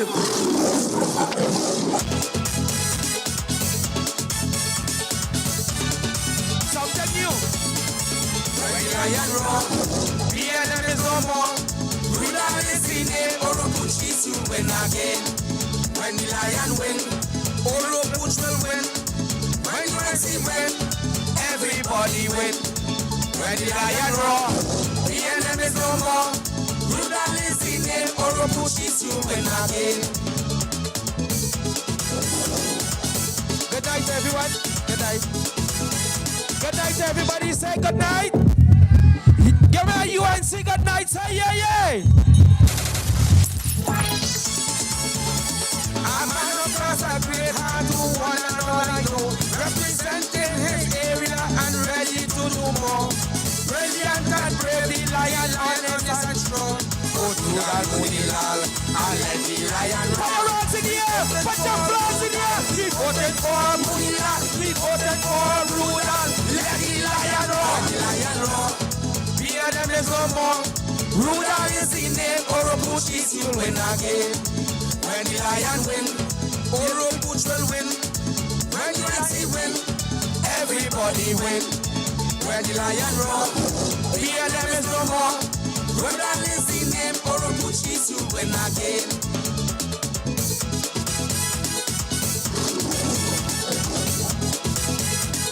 I wish the system could raise a little bit for me. So get your flags in the air and get ready for it, huh? The lion helping everyone, young and old, he helping all. Vote for the UNC on 28th of April. He will face your vote, he will try to love you all the time. Vote UNC for office and leave the rest behind. We voted for Rural, we voted for Munilal, we voted for Rural. Let the lion roar, the lion roar. BLM is no more. Rural is the name, Oropuch is to win again. When the lion win, Oropuch will win. When UNC win, everybody win. When the lion roar, BLM is no more. Rural is the name, Oropuch is to win again. The boss taking our butchies again. The boss man taking our butchies again. That's what we talking about, man. Hear this. He will fight them hard in parliament like a lion have a friend. This lion have no fear, no good they could compare. But good and Munilal, a man who really care. So vote for UNC to save this country. We voted for Rural, we voted for Munilal, we voted for Rural. Let the lion roar, the lion roar. BLM is no more. Rural is the name, Oropuch is to win again. When the lion win, Oropuch will win. When UNC win, everybody win. When the lion roar, BLM is no more. Rural is the name, Oropuch is to win again. All the UNC people here, put your flag in the air. Put your flag in the air. I want you to sing it. When UNC win. When UNC win. When UNC win. And when the lion roar, PNM is no more. My name is Adish Samaru. Congratulations in advance, boss. Congratulations in advance. To the UNC, congratulations in advance. Ah, yes, folks. A round of applause for the man, Adish Samaru. Now, at this point, I'll need some help from you, UNC family. When I point to you, all you have to say is, he roars. That's all. He roars. When they tried to hide the SSA fiasco, when they tried to hide Trail, when they lied about Delcy and the whole pandemic, when they lie about the SOE, Orupuchis, please stand and make some noise for your MP. Again, he will serve you, the people of Orupuch East, and deliver. Please stand, put your hands together, and make some noise, because you know he does what? He what? He what? Rudel Monio! When UNC wins, everybody wins. When UNC wins, Trinlego wins. Everybody wins. Everybody wins. Thank you very much, my great friend Mikey. All you hear tune father? Later in the campaign you'll hear tune mother. Now, my brothers and sisters assembled here in your thousands at Debe Junction, I could not help but notice that the entire road, the streets are filled. I think the police have been very helpful. We have blocked the road tonight temporarily. And on my left, under the tents and even beyond, there are a lot of people. I just want to hail them out. They are not even in this compound. They are listening from a next compound behind the wall. So the writing is on the wall. The PNM will fall. The Honorable Kamala Prasad Bisesa and Dr. Gregory Bisesa, parliamentary colleagues from the upper and lower house, members of the National Executive, members of the National Campaign team, brothers and sisters of the local government fraternity assembled here this evening, brothers and sisters from various executives in our constituencies across Pinal-Debe and elsewhere who have made the trip, specially invited guests, brothers and sisters. I do not have the time to go through, but we are being carried live on several social media platforms in the United States, the United Kingdom, Canada, the Caribbean. I like bigging up our friends abroad because they are sometimes sitting in a very cold environment with their families. So I want to say hello tonight to Norbert and his family in Canada. In Canada as well, Mr. Cherry and his family is there. Herschel and family in Guyana. Other brothers and sisters in Grenada, friends in Florida. You are listening tonight. We want to thank you for tuning in. We want to thank all our guests here tonight. We have already recognized several candidates. We have former ministers of government. Dr. Tim Gopi Singh is with us tonight. Former Minister of Government, Mr. Glenn Ramadas Singh is here as well. May I also welcome in our midst retired Major Roger Bess, former Director of the Strategic Services Agency, who is here as well. May I also welcome friends, families that are coming from the Pinal-Debe area, especially for this meeting. I want to tell you, it is not a secret. We got a call on Sunday evening that the constituency must hold this meeting at Sunday night. Barry generated a call to me at 10 p.m. And we told him that if that is the wish of the party, he's the party organizer, and that is the wish of the leader, we will have that meeting on Tuesday night, and we have thousands of supporters on the road tonight. So the message to Barry is, if he would give us 3 days notice, we will go to Skinner Park. We will put the meeting in Skinner Park. Brothers and sisters, today, this country is unrecognizable from the paradise that Kamala Prasad Bisesa left in 2015. Brothers and sisters, today, this country is being seen throughout the region as a basket case. Friends in the Caribbean tell us when they meet us, they say, how did Rowley and Stuart Young do it? I say, how you mean how they do it? Do what? They say, how did they destroy that country in 9 years? Sometimes it takes 20 years to destroy a country. They did it in 9 years. That is their record. When they went into power 2015, you did not need a visa to go to England. Remember? Today, if you have to go to the highest court in this land, which is the Privy Council, you have to get a visa. You have to get a visa to go to court. Today, the visas of citizens of this country are being threatened by the United States of America, and you could have cancellation of visas. That is where we have reached because of their pussyfooting and footsie. No, that is a real word. That is not a bad word. Because of their hanky-panky with the Maduro regime. Today, the visas of citizens of Trinidad and Tobago, that visa is threatened and they can cancel it. Brothers and sisters, crime even in a state of emergency is out of control. When they came into power, remember the old talk, the big talk.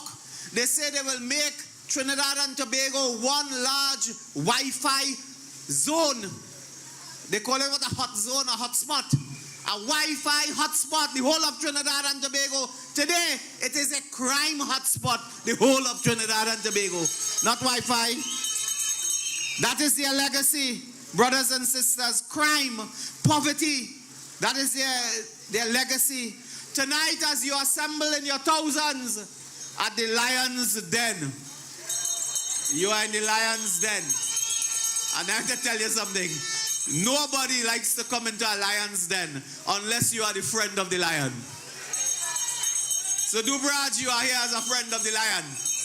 You are here in the lion's den, so we can tell you in this area, a stone throw away from here, Councillor Victor, a stone throw away from here, is the Debe campus built by Kamla Prasad Bisesa.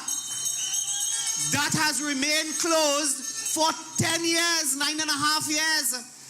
That campus has never seen a student. It see goat, it see snake, it see stray dog, but it never see a student. That campus, a stone throw from here, for over $1 billion or so, we built a campus for the children. They kept the campus closed. In Clark Road nearby, we had built schools, 2, I think, massive structures for schools. That is now overrun with Karaili vine. In fact, I think people steal the galvanize. If you go there now, you might find illegal people living there. That is what they have left in this area. Over here, if it drizzle, it flood. But if it flood, you don't have water in the tap. That is Penal Debe, brothers and sisters. That is a legacy of Stuart Young. And I want to say to Saddam Hussein and my Islamic brothers and sisters, I will in no way bring the mosque, the masjid, into any political platform. I will not do that.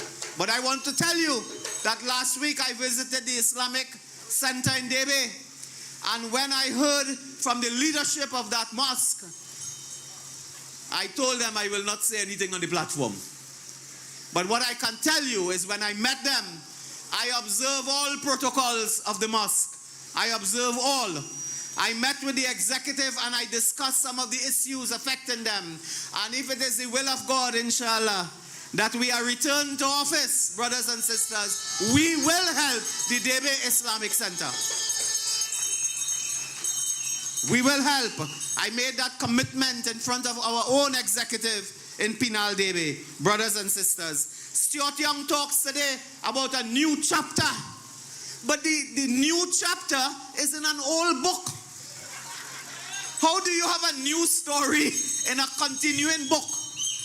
There can be no new chapter in an old book. It is a continuation of a story of poverty, a story of crime, a story of a broken education system, a story of a broken health system, a story of the collapse of the economy, of joblessness. So don't let him fool you that there's a new chapter. He come with new chapter. It is in an old book. It is a continuation of their story. It is not a new era. It is a new era. It is a new era that they are coming with. brothers and sisters, in 2010, I want to remind some of you, had a prime minister named Manning. Only remember that? We told you in 2010, the day before election, it was Manning, and the day of the election is man out. I want to tell you, the PNM put up a slogan. They say, what? All in. On April 28th, it's not all in, it's all out. All out, not all in, April 28th, because we will get rid of Faris Alwari by Dr. Michael Dowlett in the audience. Give him a round of applause. We will rid ourselves, brothers and sisters, of the PNM everywhere. They exist now temporarily. We will remove them. Well, in the other constituencies assembled here, there's no PNM down here. I want to tell you, in a trace nearby here, the PNM got 2 votes. But you know what's one fella vote twice? And we know the fella. We know him. So they have no support in these areas. They cannot come here. Mr. Young could go in the mosque, the temple, the church. He could go anywhere he wants. There is no support for him in these areas because the people have suffered. And the PNM has collapsed. Today there is a vacuum in the leadership of the PNM. When Rowley left, he left a vacuum. It's called a leadership vacuum. And Stuart Young doesn't have the charisma. He doesn't have the gravitas. He doesn't have the personality. He doesn't have the compassion. He doesn't have the heart. He doesn't have the body. He has nothing to fill the shoes of a leader. So they are in a leadership vacuum. In the UNC, there is no leadership vacuum. There is a political leader with the compassion, a political leader with the skill, with the expertise, a political leader with the heart to serve the people, and that is Kamla Prasad Bisesa. The PNM is demons. I hear the lady in the back shouting. I don't want to repeat them kind of thing. Brothers and sisters, the PNM had a wake last Friday, I think in Mount Lambert somewhere. They had a wake. They had a meeting. And it turns out that they cannot get an audience of 15 people. And they had a wake in Mount Lambert. A fella tell me, he said, I was going to the meeting. I said, why are you going to that meeting for? He said, well, boss, I have to go. I want to see what's going on. I want a mako. He said, but I couldn't find the meeting. They cannot even attract a mako to their meeting because you can't find it. If you drive on the main road here, you will see cars. You will see people standing up at the side of the road with the UNC shirt and things. So you know there's a UNC meeting somewhere around here. When the PNM have a meeting, you don't know. So what they do is they make speeches and they rebroadcast and rebroadcast and rebroadcast. Because nobody goes to the meeting, brothers and sisters. They are with propaganda and old talk. That is what they are coming with. So don't take on Stuart Young. Don't take on Camille, the WPC. This is a woman who admits that she cannot count. She admits that she didn't pass mathematics in school, so she can't count effectively. Now we knew she couldn't account. Now we know she couldn't count. So she cannot count and she cannot account. They put her as the minister. Brothers and sisters, we have a bright future ahead of us with the UNC. We have a bright future. I want to remind the public officers that we have worked for many days and nights over a long period of time with the trade unions. May I ask you to give a round of applause for the members of the Oilfield Workers Trade Unions at our meeting tonight. A round of applause for the Public Service Association and other unions here tonight. Brothers and sisters, we have pledged, Mrs. Prasad Bisesa has pledged that on returning to office, we will implement the 9% settlement for NIB workers for the period 2014 and 2016. Look at the period, 14 to 16. We will implement that. Do you know public servants are today living on salaries of 2013? Could you imagine that? 2013 salaries they are living in 2025. As soon as you see the back of Imbert and Stuart Young and Rowley, you will get the implementation of that 9% for the period 2014-2016. We will repeal the TTRA. We will repeal the TTRA Act. brothers and sisters of the BIR and elsewhere, we will repeal the TTRA. We will shelve the PNM WASA Cabinet Subcommittee report that spoke about retrenchment and unemployment. We will shelve. That's a big word to say. We're going to throw away that report on WASA. We will pelt that away. That will go down in the drain somewhere. We will commence negotiations with the unions starting at 10%. You hear that? We will commence negotiations starting at 10%. We will pay the debt owed on the medical plans. We will pay the debt. We will meet and treat with the Petrotrain workers. We have said it before. Former Petrotrain workers concerning their medical plan and their pension. We will take all steps possible working with the OWTU to reopen the refinery and get this country back into refining. Brothers and sisters, that spell jobs. That spell jobs, brothers and sisters. We cannot continue anymore with the corruption, the waste, the mismanagement of the PNM administration. you again with this demon talk. Brothers and sisters, a couple of our plans I want to tell you, and I think Ivan can bring it up on the screen. They have this system now where they just punish people on the road, man. Punishment with this demerit, what do you call it? The demerit, that is demerit points. But I never get on, so. The demerit points, and that the wardens and police just use that like a baton. In the old days, they beat you with a baton. Today, they do the demerit point. We have pledged to review that system to introduce a fairer system to deal with those problems on the road. A fairer demerit point traffic system. We will open the Couva Children Hospital that was built for the children of the Caribbean and the Hemisphere. We are going to win. We will have pay protection and support for security guards. Do you know there are over 10,000 private security guards in this country? They put their life at risk. One security guard told me, he told me, he said the height of the COVID, when everybody coming into a supermarket with COVID, the first person they had to see was the security guard. They didn't see the manager. They didn't see the boss man or the boss lady. They saw a security guard. They put their life at risk. And we will have pay protection and support, social security support for all the security officers in Trinidad and Tobago. We will be protecting customers and citizens from all the exorbitant and unfair and unjust banking fees and interest rates that the banks currently impose on citizens. Brothers and sisters, we will create an East-West corridor, a manufacturing hub to create jobs and reduce crime. Crime has to do with economic development, jobs. We have to create jobs if you want to reduce crime. We will make it easier and faster for business approvals in Trinidad and Tobago. And for the energy sector, and there's a big energy sector in South Trinidad, we will introduce a new body to represent locally owned medium and small scale enterprises in the energy sector to protect jobs, generate investment, and circulate income among the people.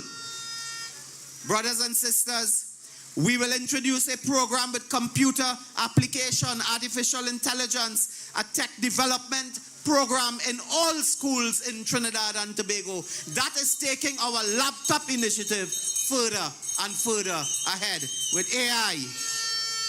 And for those of you in the Marabella area, I know for sure, and in some places of Debe, when you hear people with their nightclub and disco and thing now, and in the night you cannot sleep, the elderly people taking the pills, they have to go and take a rest, and they cannot sleep because of noise. We will introduce stronger laws to stop noise pollution in residential communities. You hear plans? That is plan. That is plan for you. You can't complain about that, brothers and sisters. You can't complain about that. And you know, I have to say a word about housing. When we were in government, brothers and sisters, I think Saddam said, we gave 100 homes per week. Nila Khan, you remember that? 100 homes per week to citizens of Trinidad and Tobago.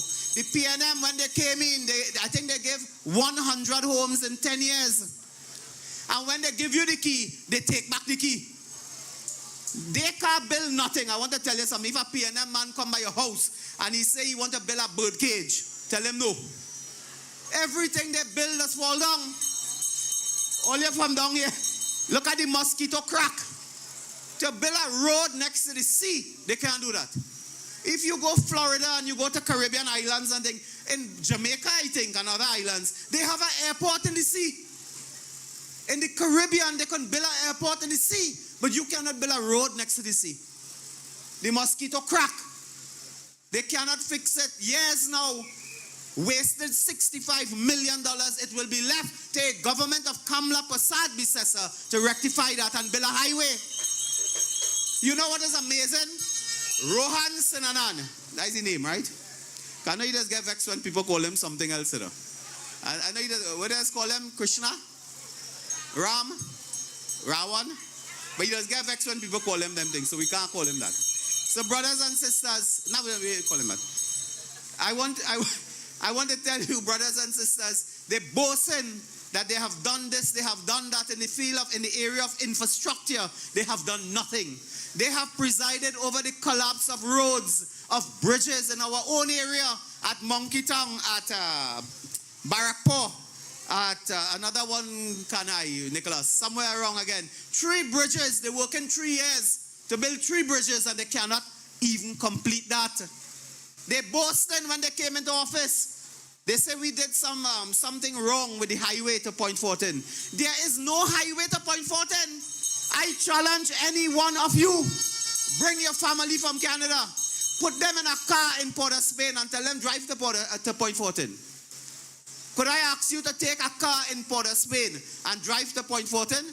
You will get lost by Dolly Minimart. You will get lost by Joyce Roti Shop. You will get lost. There's a bus stop on the highway. That is in 4 pieces when you come down by Debe. If you try driving from Debe to Point Fortin, you'll fall into the Gulcharan River. Because, correct? It's not only embarrassing, no Debe, you know. Yeah. So let me tell you something. Let me tell you to go to Point Fortin, you have to come off at Golconda, correct? Double back somewhere down by Gulf City. Go down the Mosquito Crack. Cut away when you pass Faizabad. Go through some trace down there. Come back on the highway. Stay on the highway. Then come off the highway. Then come back on the highway. Passing Lakrambodo, am I correct? Right. There is no highway. They cannot build a highway in 10 years, brothers and sisters. I want to tell you, do not put God out of your thoughts. Do not put God out of your thoughts. You will not get housing. You will not get land. When we return to office, we will reintroduce the Land for the Landless program, which we started, and we will develop 40,000 lots of lands to give out to the people of Trinidad and Tobago deserving of lands. We have said that before. We will introduce an aggressive housing program, brothers and sisters, to ensure that people deserving of housing will get the houses. They build house in Trestrail. A fella built some house there. You know the only house fall down already? They collapse. They collapse. We see the fella the other day. Only remember? We see him the other day. I have to ask him about those houses. Tonight I want you all to look at the screen. And we will tell you, the audience and all of you, do not put God out of your thoughts. That pension bill that they brought in December to the parliament to take away your pension, that was not an accident. It was not inadvertent. It was not, something happened, something gone wrong. That was planned. It was calculated. Huh? It was deliberate. And if they go back there, God forbid, that bill will never be withdrawn. Read the last 4 lines of Clause 6. Clause 6 of that bill stipulates that only Trinidad and Tobago citizens aged 65 and older who are ordinary residents will be eligible for a pension, provided that they do not receive a monthly income exceeding the specified limit, having savings under $25,000. If you have savings more than $25,000, brothers and sisters, you will be denied your pension. Now, let me try to explain that because I come in close now to this pension business. Now, imagine a man or woman. You work 30 years. You work 40 years. But let me say now, you save $500, I don't know, a month, a year. Tim Gopi Singh very good at this. I do the maths there for me, Tim. $25,000 divided by 30 years of working. How much you saving a year? Huh? $800 you're saving a year. How much you saving a month, Tim? $60? Right. So we go put it this way. That fella has a computer in his head. $60 a month you're saving. $800 a year you're saving. And because of that saving, you will be denied a pension. What is the word you're using in the back there, madam, to describe them? They have to be. They have to be. What is the word you use there? That is what they are. They have to be demon. Where somebody saves $60 a month to deny you a pension. But if you lie down on the road and you don't have a cent in your pocket, you do nothing, you never pay tax in your life, you have nothing, you get your pension. How unfair that is. It is unfair, and we will address that. Brothers and sisters, this is what they will be coming back with to take away your pension. They will be coming with property tax, TTRA. Don't forget, that is their legacy. There's no new chapter. There's an old book. They are coming with their old book, not a new chapter. Brothers and sisters, don't let them mamaga you. Don't let them fool you. Brothers and sisters, in the HDC homes, we are telling you, and take this and keep it in your head. If they come back into office, they will introduce property tax in HDC homes. You will have to pay property tax if you occupy an HDC home. That is a fact, brothers and sisters. They cannot hide from that. That is what they're doing. Brothers and sisters, I want to make a next point to you. Stuart Young is trying to come across as if he knew. New chapter, new era. He don't even have a new suit. You ever see how he and Rowley just dress the same? Them just buy these things 2 in 1, you know. The same suit, the same tie, the same shirt, everywhere they're going anyway. Put on all kind of crazy. Anyway, I don't talk about that. But they have nothing new to offer this country, brothers and sisters. I want to remind you, people forget, huh? I want to tell you, I just forget too. If you asked me why I had my breakfast yesterday, this morning, I forget. I just forget to be honest with you. And somehow we get COVID and things now, we just forget a lot. So, not that we just use that to breaks, but brothers and sisters, remember this. Could you remember the NGC, National Gas Corporation? Imagine Stuart Young is the backbone behind energy. He parading in this country, want to be prime minister, and telling people he reversed the energy sector and he's an energy expert. Let me tell you something. Before 2015, anybody ever hear Stuart Young? That fella was what's called a government lawyer collecting briefs from the PNM and so on. Nobody never hear about him in parliament, in the courthouse, outside the courthouse. Nobody hear about him. He is now an energy expert, he says. I want to remind you, the national community, the NGC wasted $200 million on what is called compressors for a project at Beachfield, Guayari. You all remember that? Anybody remember that? Well, let me remind you. NGC spent $200 million in 2021 or thereabout. They admitted that they spent that money on a failed project and lost the investment. Now, I like how people just describe losing money. Eh? When we lose money, we bad, rotten. We have no head. We can't spend. We make a mistake, criminal. When they lose money, it was a bad investment. $200 million gone, bad investment. They realized the facility was not needed because BP had already invested in a similar facility. NGC lost $200 million by buying parts and things for a compressor facility. That gone, you know, they say we'll write off that. I like how that does go too. When they lose money, you write off. When you lose money, the bank take your house, your car. your clothes. But when they lose money, they write off. I want to take you back 2020. The NGC wasted $250 million in a failed attempt to keep Atlantic Train 1 alive in the face of BP and Shell. Both the largest shareholders of Atlantic Train 1 are BP and Shell. They told the government, it is there in the public record, they told the government that they were not investing in Train 1. They will not put money in it. But there was a turnaround, there's a process called turnaround in construction, energy construction. BP and Shell tell the government they're not participating in that because their Train 1 is not feasible. Stuart Young beat the chest. NGC said, don't worry, man, we will fit the bill. We will do that. We will do the turnaround. We will pay for it. $250 million. Colm Imbert approved in a letter on February 25th, 2021. He approved an NGC investment of $250 million. It was called Atlantic LNG Train 1 Rescue Package. They wanted permission, hear this, for next $275 million. They said, go man, we have money, invest. Do you know that the board of directors asked the Minister of Finance to indemnify them from possible legal consequences of that decision? I think people forget that. I want to tell you something, I forget that.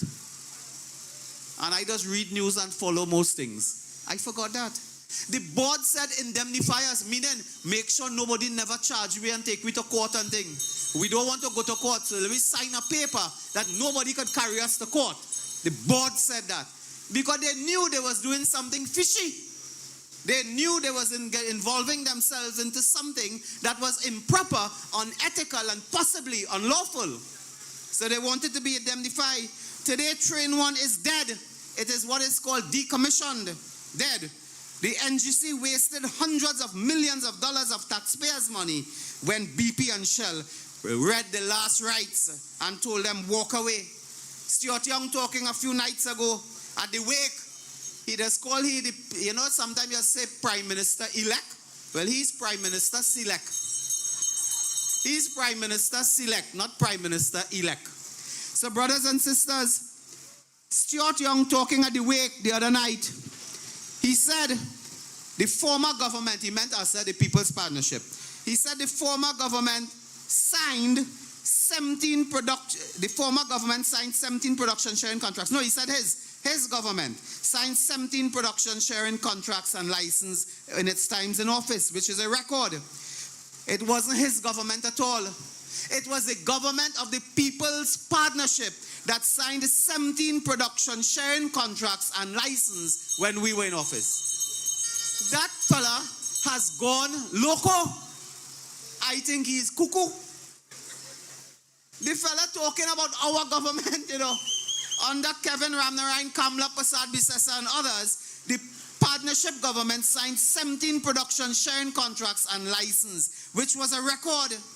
Brothers and sisters, we signed the equivalent of 1.4 million hectares of aggregate.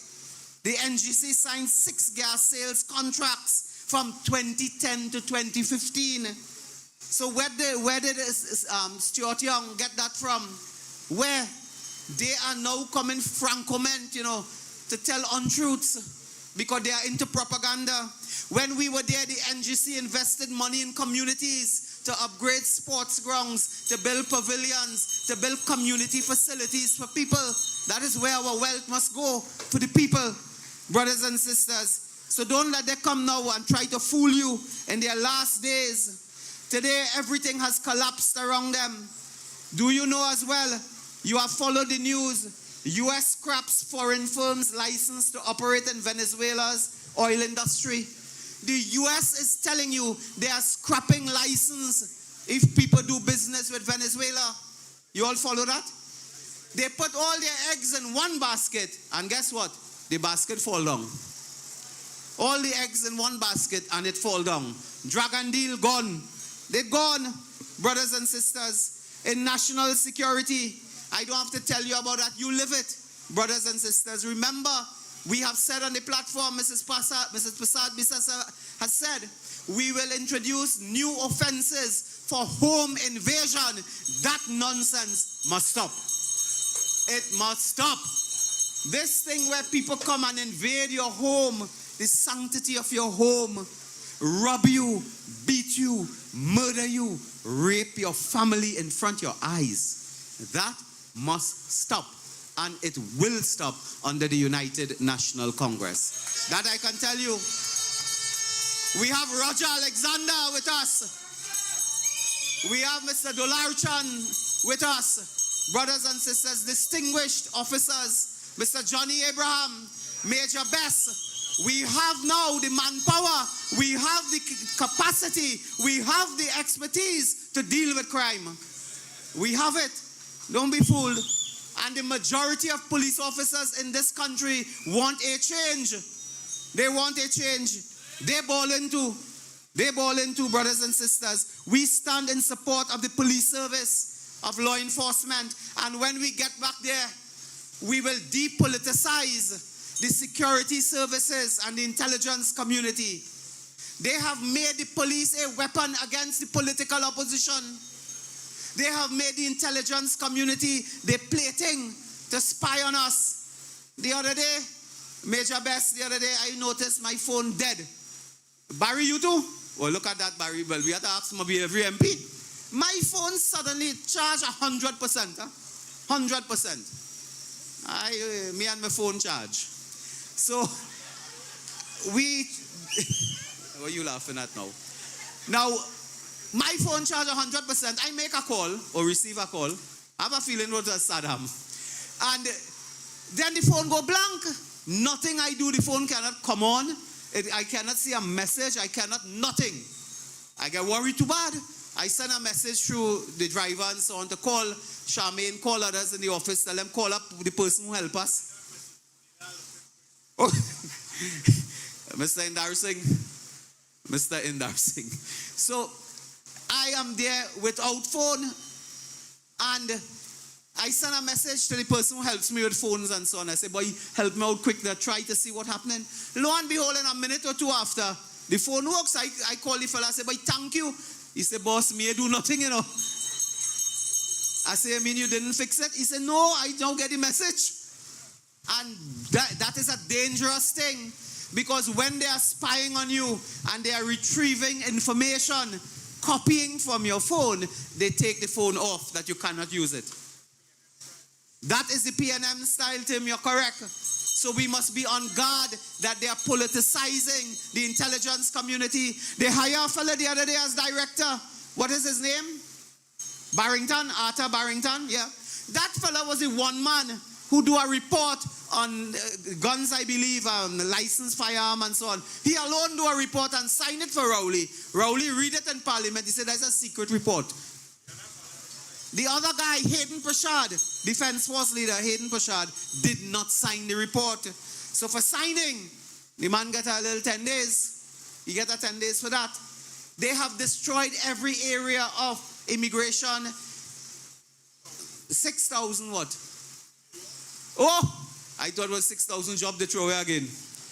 Brothers and sisters, I'm now being told that this meeting at Debe Junction with thousands in the premise here tonight on the compound, we are now peaking at 6,000 live viewers. Give them a round of applause.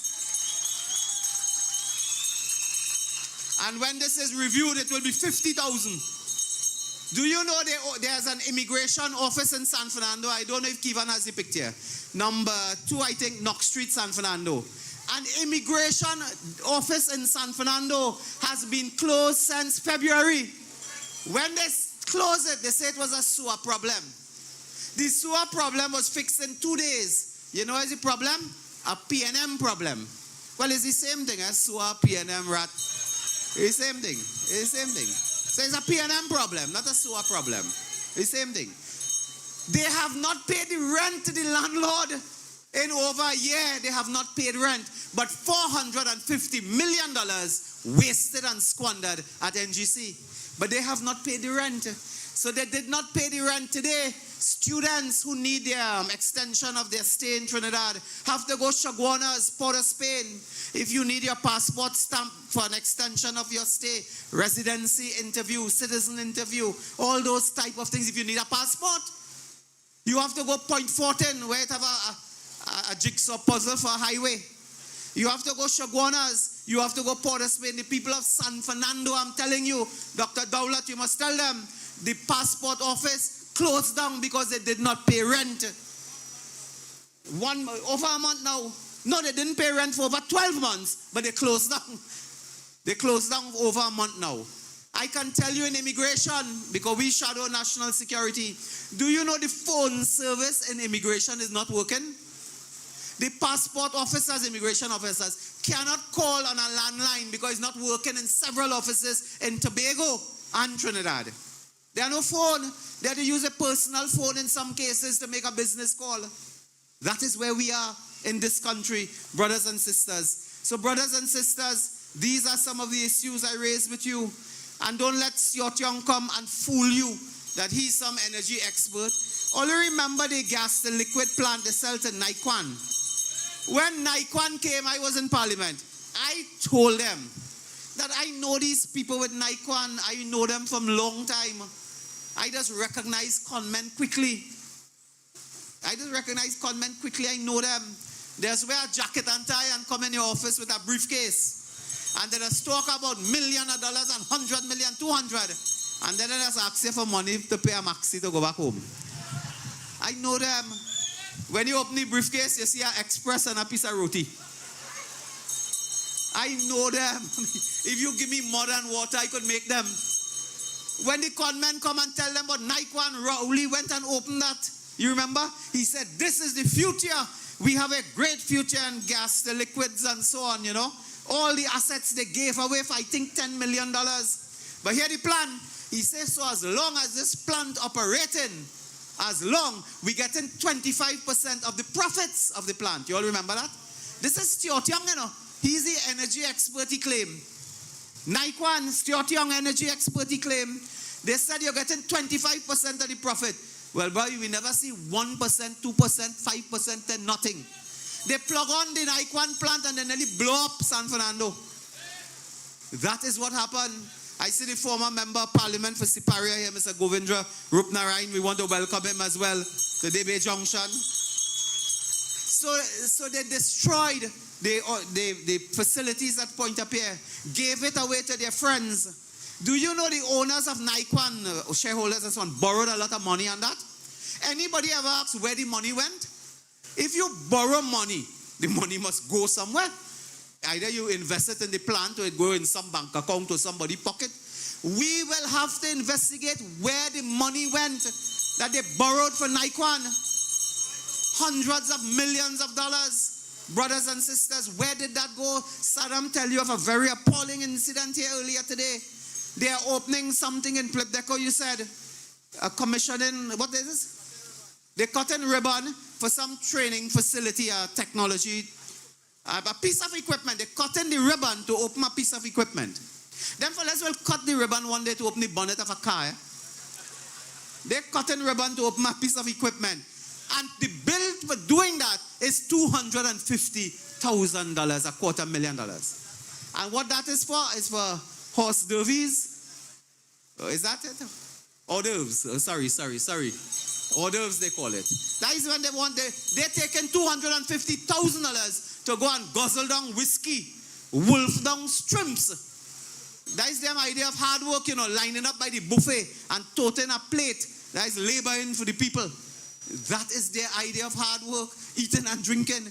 We want to tell them on April 28th, the bar is closed. The kitchen is closed.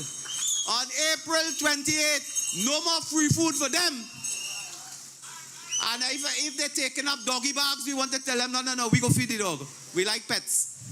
Brothers and sisters, they have eaten out all the money. When we go back there, I told Mrs. Prasad Bisasa once, I said, Mom, please get some cobweb room. She said, what that for? I said, when we go back in the treasury, it's only cobweb. It have nothing there. They have spent, when we left this country, we left billions of dollars. We have the figures, brothers and sisters. We left billions and billions of dollars. as in the Heritage Stabilization Fund. We left billions of dollars there. Today, they have bankrupted the country, brothers and sisters. They have bankrupted the country. I don't want to keep you very, very late tonight. We already passed our time. But I want to indicate to you, in closing, brothers and sisters, that we have a meeting for tomorrow night. And we want the bandwagon to roll into Chaguanas East. Wednesday, 2nd April, we are at Chaguanas East for our second community meeting. The address is corner of Gibson Trace and Foster Road, Jerningham Junction, Kunupia. So we are in tomorrow, Chaguanas East. The next night, I believe, we also have a town hall meeting dealing with crime. You will hear and read about that. So tomorrow night, Chaguanas East takes the spotlight on our platforms, brothers and sisters. We have given you our commitments. We have given you, brothers and sisters, good food for thought. We have told you about Stuart Young. I want to close by telling you that this country now is at a historic juncture. Our God, our Maker, has placed us at a historical juncture where we are called upon to save our country. Our country is worthy of rescuing. That's the first point. We are worthy of rescuing this country for our children, for our grandchildren, for generations to come. We cannot destroy this country. And today we are one moment away in time from removing the PNM and saving Trinidad and Tobago. This country needs leadership that is strong, leadership that is experienced. We need leadership with expertise. We need leadership with a track record. We need leadership with compassion. And we have the leader and the prime ministerial candidate in Kamla Prasad Bisasa. What a joyous occasion it will be after April 28, April 29 or thereabout, when Her Excellency Christine Kangaloo generates a call to the Member of Parliament for Siparia and invite her to attend at the residence of the President to take an oath of office as your next Prime Minister of Trinidad and Tobago. What an occasion that will be, and that is the occasion we must rise to. That is the occasion that we must mobilize and agitate and organize in every village, every trace, every town, every city. Brothers and sisters, Orapooch East will be returned. They close the ballot box what time? 6 o'clock? They start counting at 7 o'clock. At 7:15 more or less, we will declare Orapooch East as the first constituency to be returned. The PNM put up a candidate here. I don't know who is that. None of you know who is that. Poor fella, he accidentally fell into the lion's den. Now, when you fall into a lion's den, what happens to you? It is not the fault of the lion, it is the nature of the lion. Do not blame the lion if he eats up. And if he destroys him, it is the nature of a lion to do that. So he fell into the lion's den, poor fella. We will take care of him. Some other party, I don't know, is threatening to put up a candidate or so on. I think we got to talk to that fella father or something, you know. We got to talk to Mousy. I told them, boy, go and talk to Mousy and talk to him, because these people are misled. They are misled. So we mustn't blame them. We must not blame the children. Sometimes the adults are the problem there. So we will deal with them on the election campaign. We will have a few meetings in Orapooch East. We will support our candidates in San Fernando. We will support Naparima. We will support our brilliant sister Aina Ali of Princess Town. We will support Saddam Hussein. Brothers and sisters, we will support Rishi Sicharan. We will support Narendra Rupnarayan. And we will support Michael Dowlett. We will support all the candidates of the UNC and the coalition of interest, Mr. Ernesto Kiza in Point Fortin, Mr. Clyde Elder in Labre. Give them a round of applause. And on election night, on that great night, we will return with a majority in Trinidad, and we will return to the government of Trinidad and Tobago. Long live the great people of Arapuchis. I thank you for your love. I thank you for your support. I thank you for the happiness and joy that you have given me, and I pledge myself to you. I love you all, Arapuchis. Forward ever, backward never. I thank you. When UNC wins, everybody wins. When UNC wins, Trinbago wins. Everybody wins. Everybody wins. Tell your neighbor, tell your friend, now is the time to rise and shine. Tell your mother, tell your father, now is the time.